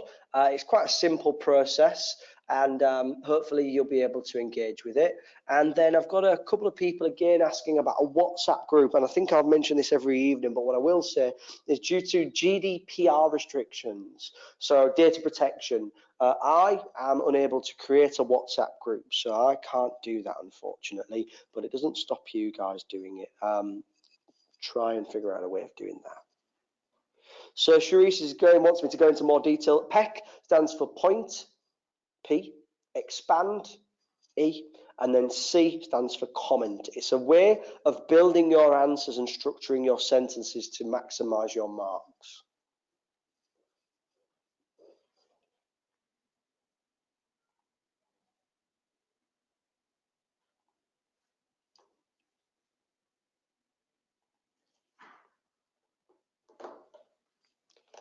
So it looks like we're able to move forward again.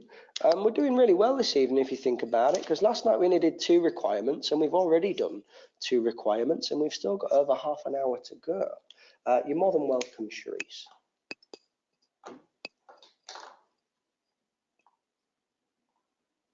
So if I get stuck back in.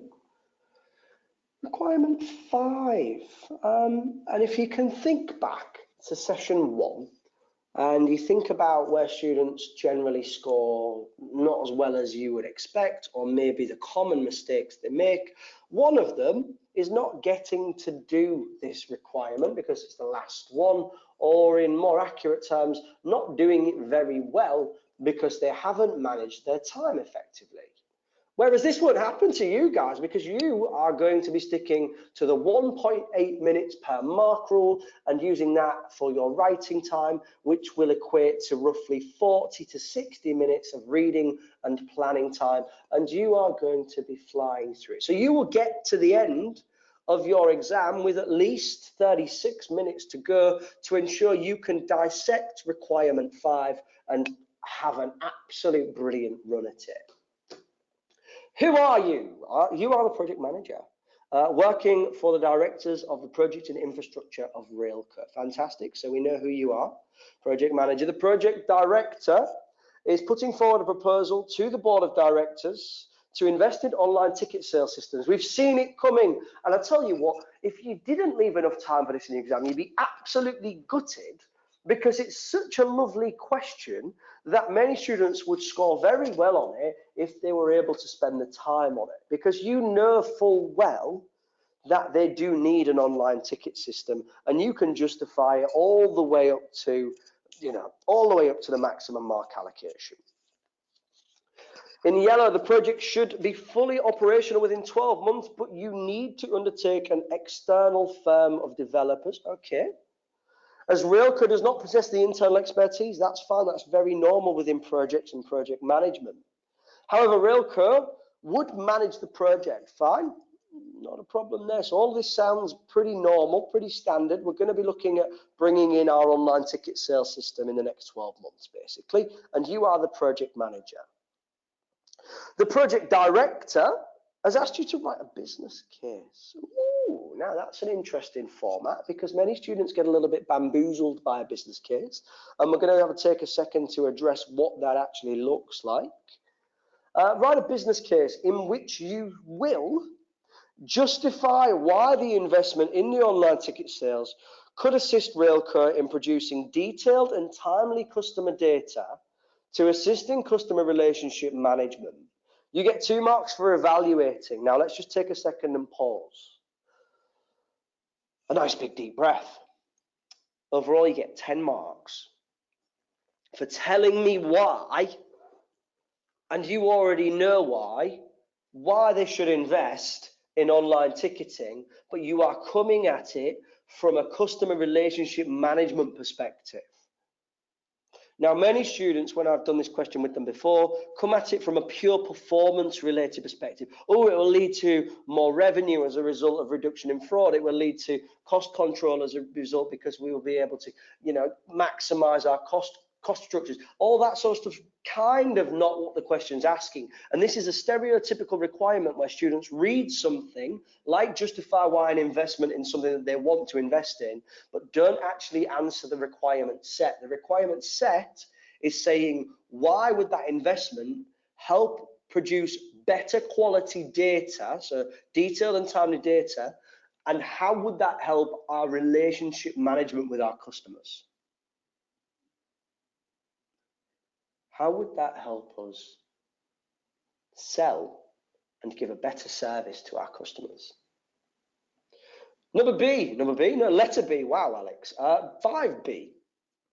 Produce a PID, a project initiation document. So here's some project assumed knowledge. So you would have to know what a PID is. And again, this is a type of area in a syllabus where some students don't study it. Like, I've studied P1 and P3 syllabus. I didn't bother to read anything about projects. Well, you should, because naturally, projects are everywhere within an organization. And if you are a senior leader or even a senior manager within a business, the likelihood is you will be involved in projects. So understanding projects is something I'm going to spend some time on. I'm also going to spend a little bit of time talking in detail about a PID, and I'm going to give you a bit of insight in how you could go about answering any project type question and focus on project constraints. To go back to 5B specifically, you need to make a project initiation document which could be used by Railco to assist in the planning and the implementation of the online ticket sales system. You get 2 marks for communicating, which again we have now learned means using the correct structure, the correct tone, and therefore understanding what a PID is very much essential to getting the correct communication skills. 20 marks times 1.8, 36 minutes, and away we would go. Effective reading and planning. But Alex, there isn't a specific exhibit that relates to this. No, there isn't. And it's quite nice, because hopefully by now you've got a good understanding of the broad spectrum of issues within this case. And therefore you can draw upon your experience and supporting phrases and supporting understandings from any of the exhibits and any of the introduction. Specifically, if you've got a 10 marker, I don't know how I've got to that mathematics, that should say 18 minutes. Well done, Alex. 14.4, maybe that's the 8 marks alone. Nevertheless, 10 marks in totality, 18 minutes. This is how we'd go about it. A business case for the investment in an online ticket sales system. for Railco. You would have an introduction. The following business case sets out how an investment in online ticket sales could assist Railco in producing more timely customer data and assist in CRM, customer relationship management. I would start your business case by explaining the current situation, because you are trying to gain support for a change within the organization and a change in an implementation of an online system. A business case is effectively a document produced that's given to senior individuals within the business that tries to get them to get on board and support your change. So currently, there is no online ticket sales facility. Ticket offices are there at each station. There is inadequate ticket buying facilities and a lack of barriers, which has led to a high level of fraud. Industry leaders such as Sealand and ANR sell tickets online already and have a competitive advantages. This is now becoming a customer expectation. Some may even call this some form of competency which we expect. Maybe a threshold competency. Sorry, my mind ran away from me there. I would like you guys now to think among yourselves individually, because obviously I don't think any of you are sat next to each other, unfortunately. And the next section of my business case will be for the benefits of an online ticket sales system. So I want you to come up with around 3 benefits. I want you to do that over the next 120 seconds. So I'm going to give you 2 minutes to think about the benefits of an online ticket sales system, but specifically think about the benefits of it in relation to customer relationship management and customer data.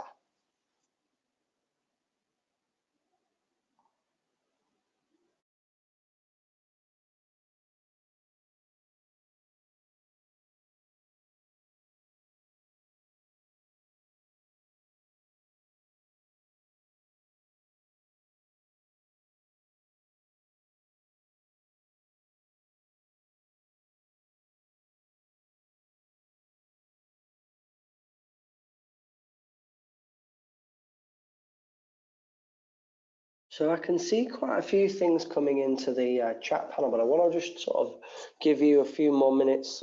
I'm gonna sort of go silent for about a minute or so, which is quite hard for me. So I'll do that now. Keep them coming.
Yeah, keep them coming, guys.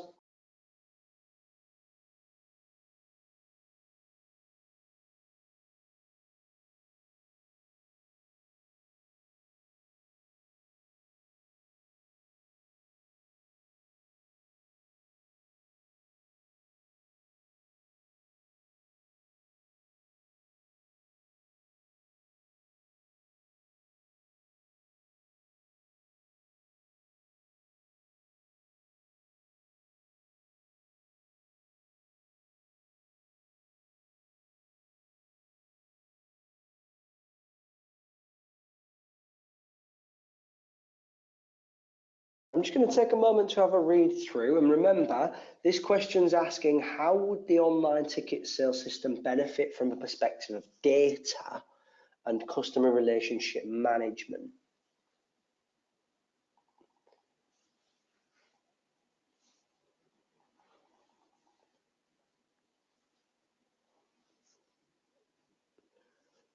So Nasir, your first point is correct, but wouldn't score any marks. So for anybody who's writing in terms of, ticket sales system would allow for an increased revenue, is not what we're actually asking here. That doesn't answer the requirement. Yes, it would help the performance of the business, but it doesn't answer why it would produce more detailed and timely customer data. And it doesn't answer why it would help with customer relations management. That's a performance-related answer. So putting things like it would help produce more revenue is not going to score you any marks.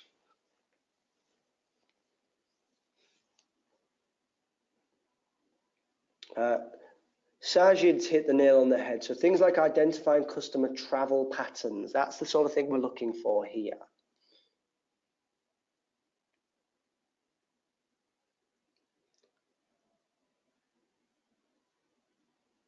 Yeah, Furkan, again, a very nice valid point. More data, understanding the customer's buying patterns, which will help us actually increase their loyalty, if we're able to map to that is. Just reading through, there's a lot in here, so do bear with me.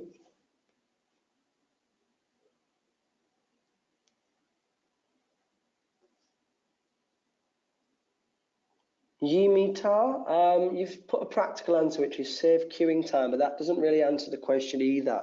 How would an online ticket sales system help by producing detailed and timely customer data that will assist in CRM? Saving time queuing doesn't answer that.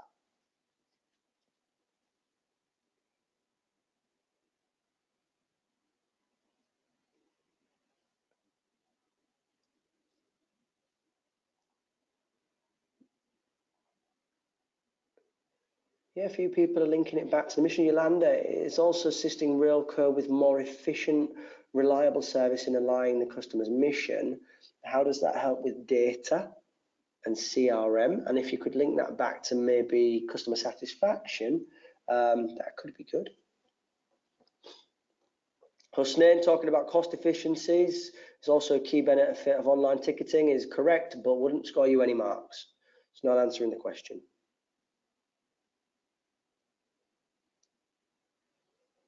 Furkan talking about a loyalty program. Fantastic. Yep, you've kind of getting the gist of it. So loyalty programs, things like that would link back to CRM, and then you would talk about how that loyalty program is going to be effective. Well done.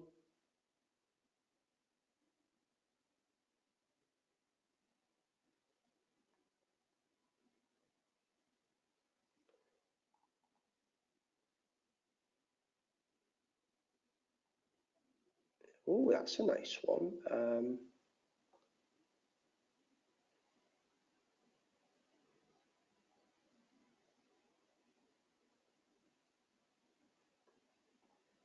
John, you're offline, so I don't know if I should respond, but I will nevertheless.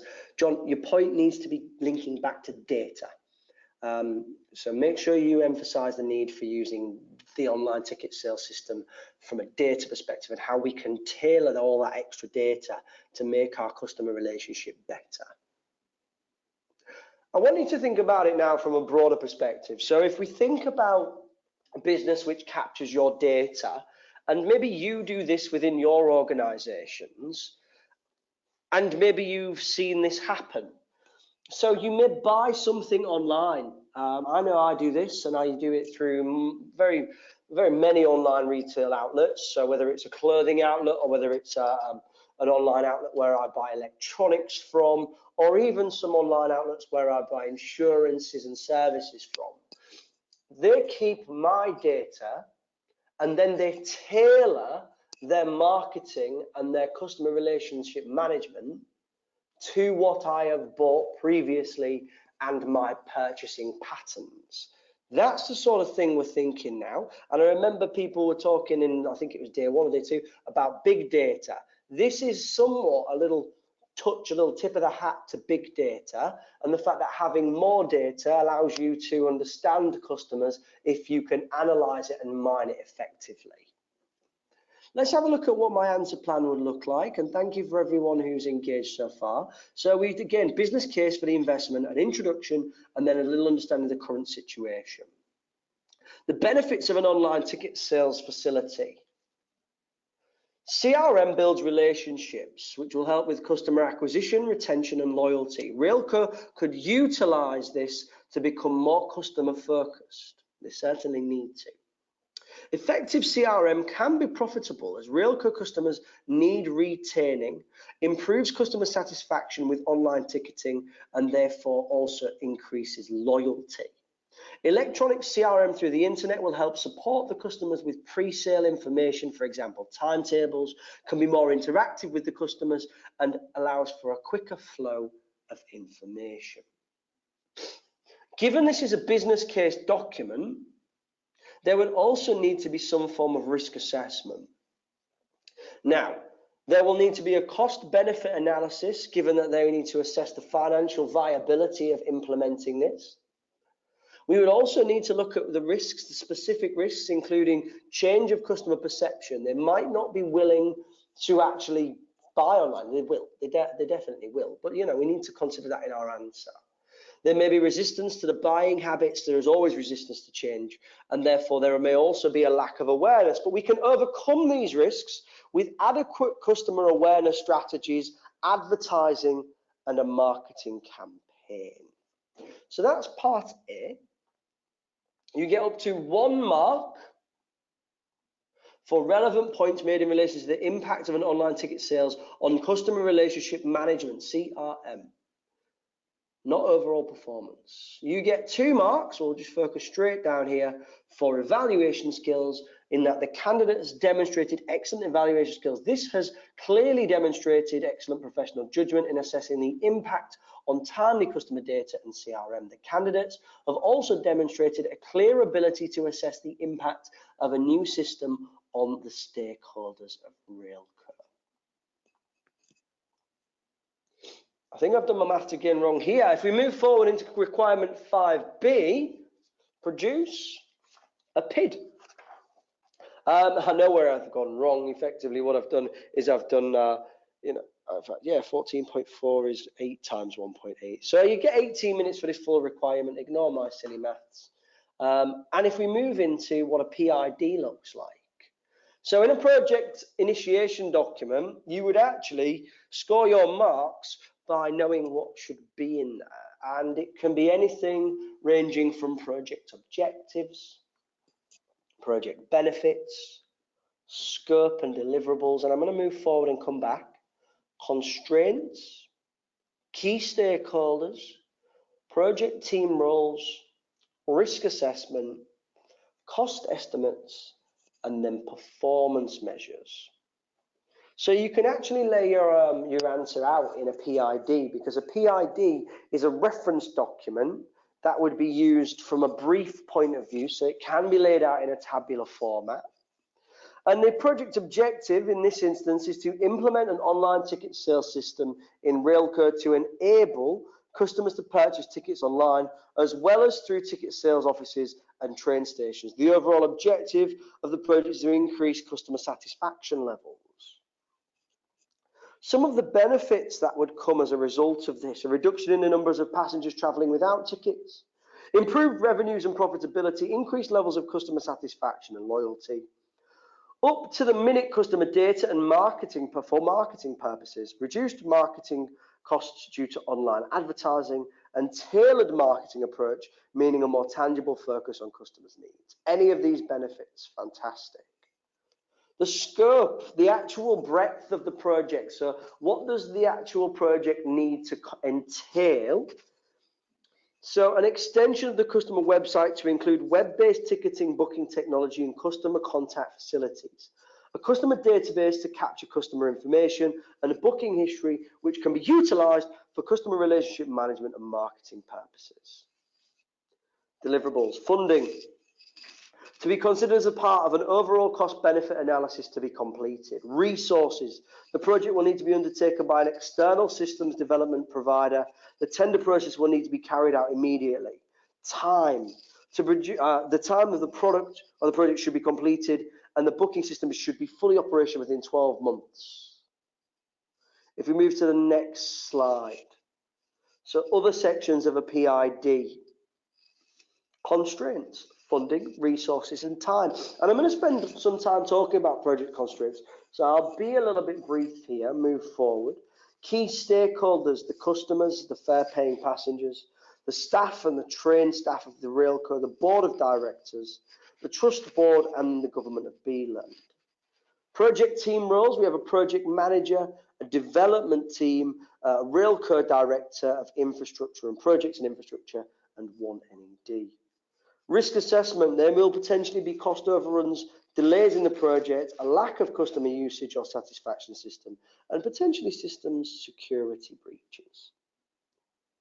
You could also, within your PID, talk about cost estimates, which are to be undertaken, and then performance measures. And it's perfectly legitimate to write this in your exam because you are taking a professional understanding that you may not have done that estimate just yet.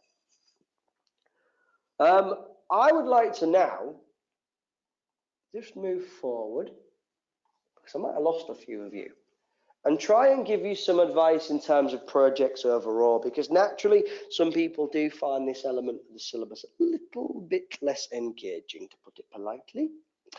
The marking guide, let's get this one just nailed down. A maximum of 2 marks for each relevant aspect of the PID from an online ticketing sales system and project. You would get 2 marks for putting it in a PID format. But let's just say we have a problem. We have a problem in the exam because we didn't study projects properly, or we've not seen that element of the syllabus and gone into grave amounts of detail. And this is genuinely, from my experience, an area of the syllabus that many students don't engage with as much as they should.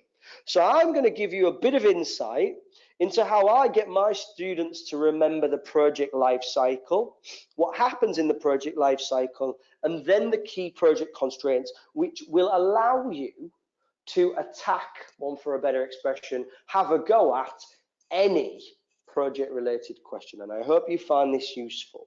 So the project life cycle I have illustrated along the top, and it has 5 distinct stages. We've got initiation, plan, implementation and control are actually together because you don't do them independently. So I've looped them together here. And then completion.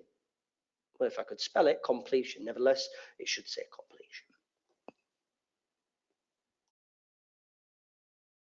Underneath initiation, I've wrote the term feasibility because this is where you would be asking yourself, should we, could we, and can we do this particular project? And to do that, you want to look at your toes.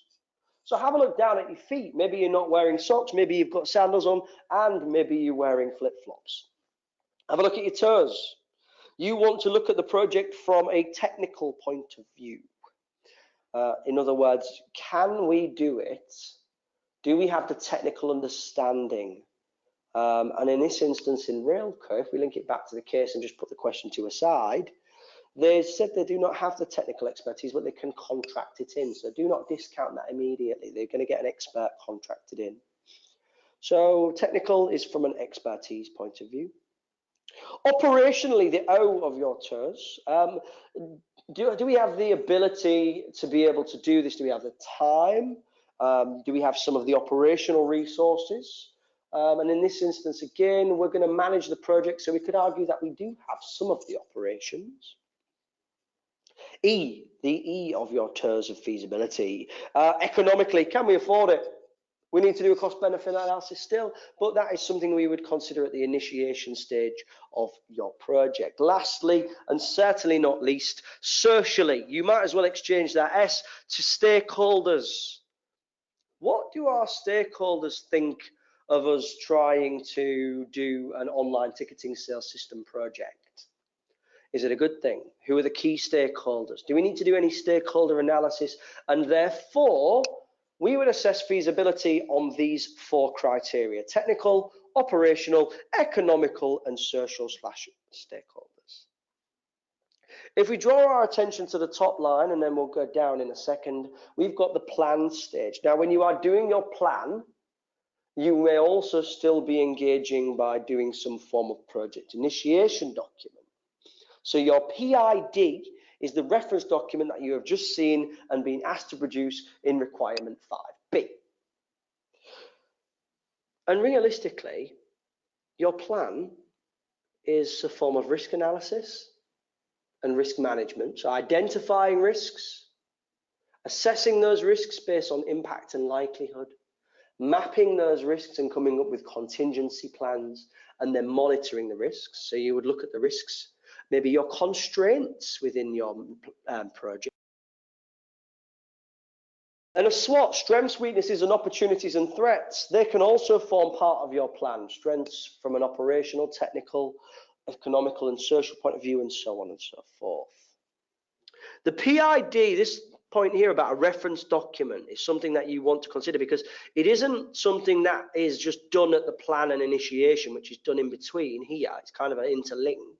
It's then used at pretty much all of the stages of the project life cycle. So you could potentially use the PID as a reference document when implementing and controlling.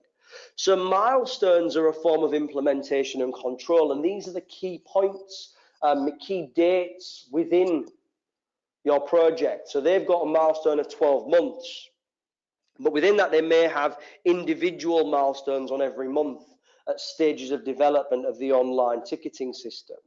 Gates are an addition to milestones. We see these more often than not in construction contracts or production and manufacturing, whereby we have a project, which means that we cannot move forward a gate, we cannot pass through the control gate without completing everything that needs to be done prior to that. The analogy I often give is building a house. You wouldn't be able to continue to build a house and put the roof on unless the foundations were built first. We may then do some form of corrective action by doing some variance analysis, and that variance analysis could be against costs or projected incomes of the project. So variances are another form of control, and they're done as well as within the implementation. Moving along the project life cycle: initiation, plan, implementation, and control. Oh, excuse me, I went far. Put it back. There's my pointer. We have the completion phase. So we complete our project. We would want to do a post-completion review, which is effectively a post-completion audit, whereby we would look at whether or not at the end of our project, did we meet all of our targets, all of our references that we set out for at the initiation and planning at the onset of the project. So this is my project life cycle diagram and how it links into a PID. The next slide, which I've kind of already given you, are our project constraints. These are the 6 key project constraints, and if you can remember these, you'll probably be able to have a good answer at most project related questions, because we have time, cost, quality, resource, risk, and scope. I'm just pausing for effect. Realistically, time, cost, quality, resource, risk, and scope. A time is something in terms of maybe the 12 months that was in relation to this particular project, the time scale. Cost would be a cost benefit analysis, and that still needed to be completed, but you could put that in your PID. Quality is the quality of the output. We wanted an online ticket sales system that would allow us to sell tickets online, produce customer information, so therefore we can inform the customers of timetables, for example, give a better quality customer service, and then use that information to tailor our marketing through customer relationship management. Resource, this is another project constraint. The resource could be financial, it could be operational, it could be technical, or it could be, for some examples, social. We need to consider those resources. Do we have what it takes to actually successfully complete it? And in this instance, we're bringing in external consultants. The risks, we've already done a little bit of risk analysis. The customers might not like it, they might not actually take it up. And how are we going to manage that risk? Well, we're going to implement advertising. And then the last one, scope, which again we've seen already, which is the broad spectrum of things within the actual project. So how broad, how far reaching is our project? The arrows effectively represent one thing, and this is that if you are asked about any stage of the project life cycle, so, and I know I've not got it all on one page, we've got implementation, plan, no we've not, we've got initiation, plan, implementation and control, and then we've got completion. You could use these 6 headings to discuss any of the aspects within a project scenario. And you could use these 6 headings to plan out your PID, time, cost, quality, resource, risk, and scope, and you would pick up the vast majority of the marks in doing so. Which brings me quite succinctly and quite nicely towards the end of Railco, actually perfectly timed. I'm just going to have a sort of a look if there's anything in the question panel that I need to address urgently, and then I'll do my close.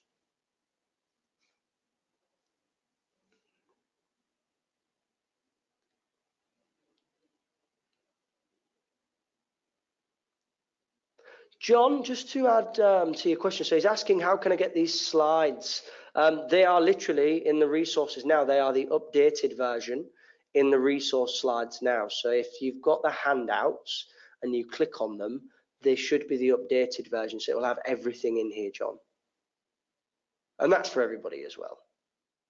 So for the last one, no problem, Ebby. Just to sort of close off this evening, we've got 5 questions that we've gone through. The first one was on agency and non-executive directors. Question 2 was on performance analysis and internal controls. Question 3 was on the chief executive and talent management. What a wonderful question that was. We got to look at CVs and decide who we wanted to employ and then do a presentation on talent management. That was good. Question 4, we did some analysis of a spreadsheet produced by a financial controller. So there was a little bit of internal audit work there. Fraud and risk, and then the safeguards. And then question 5 was in relation to data, customer relationship management, and projects. We are now at the end of evening 3, so thank you very much for your engagement. I've had a fun evening. I'm glad you've sort of given me some positive feedback as well. Tomorrow, we will be going through highlights. So December 2018 is the exam. It was a real exam published then, and the students sat it in December 2018. It's about a hotel, a budget hotel chain. Just like with Railco, I would like you to read the scenario, case study, exhibits, and requirements if you can get the time. And we will do an exam walkthrough of that tomorrow. Thank you very much, ladies and gents. I'm hoping that if you need anything, you've chucked it in. So yeah, we're at the end, and if you need anything, straight in the question panel. I'm not running off for the next few minutes. So thank you very much. Lovely to see you all in inverted commas, and I look forward to speaking with you all tomorrow if there's nothing else.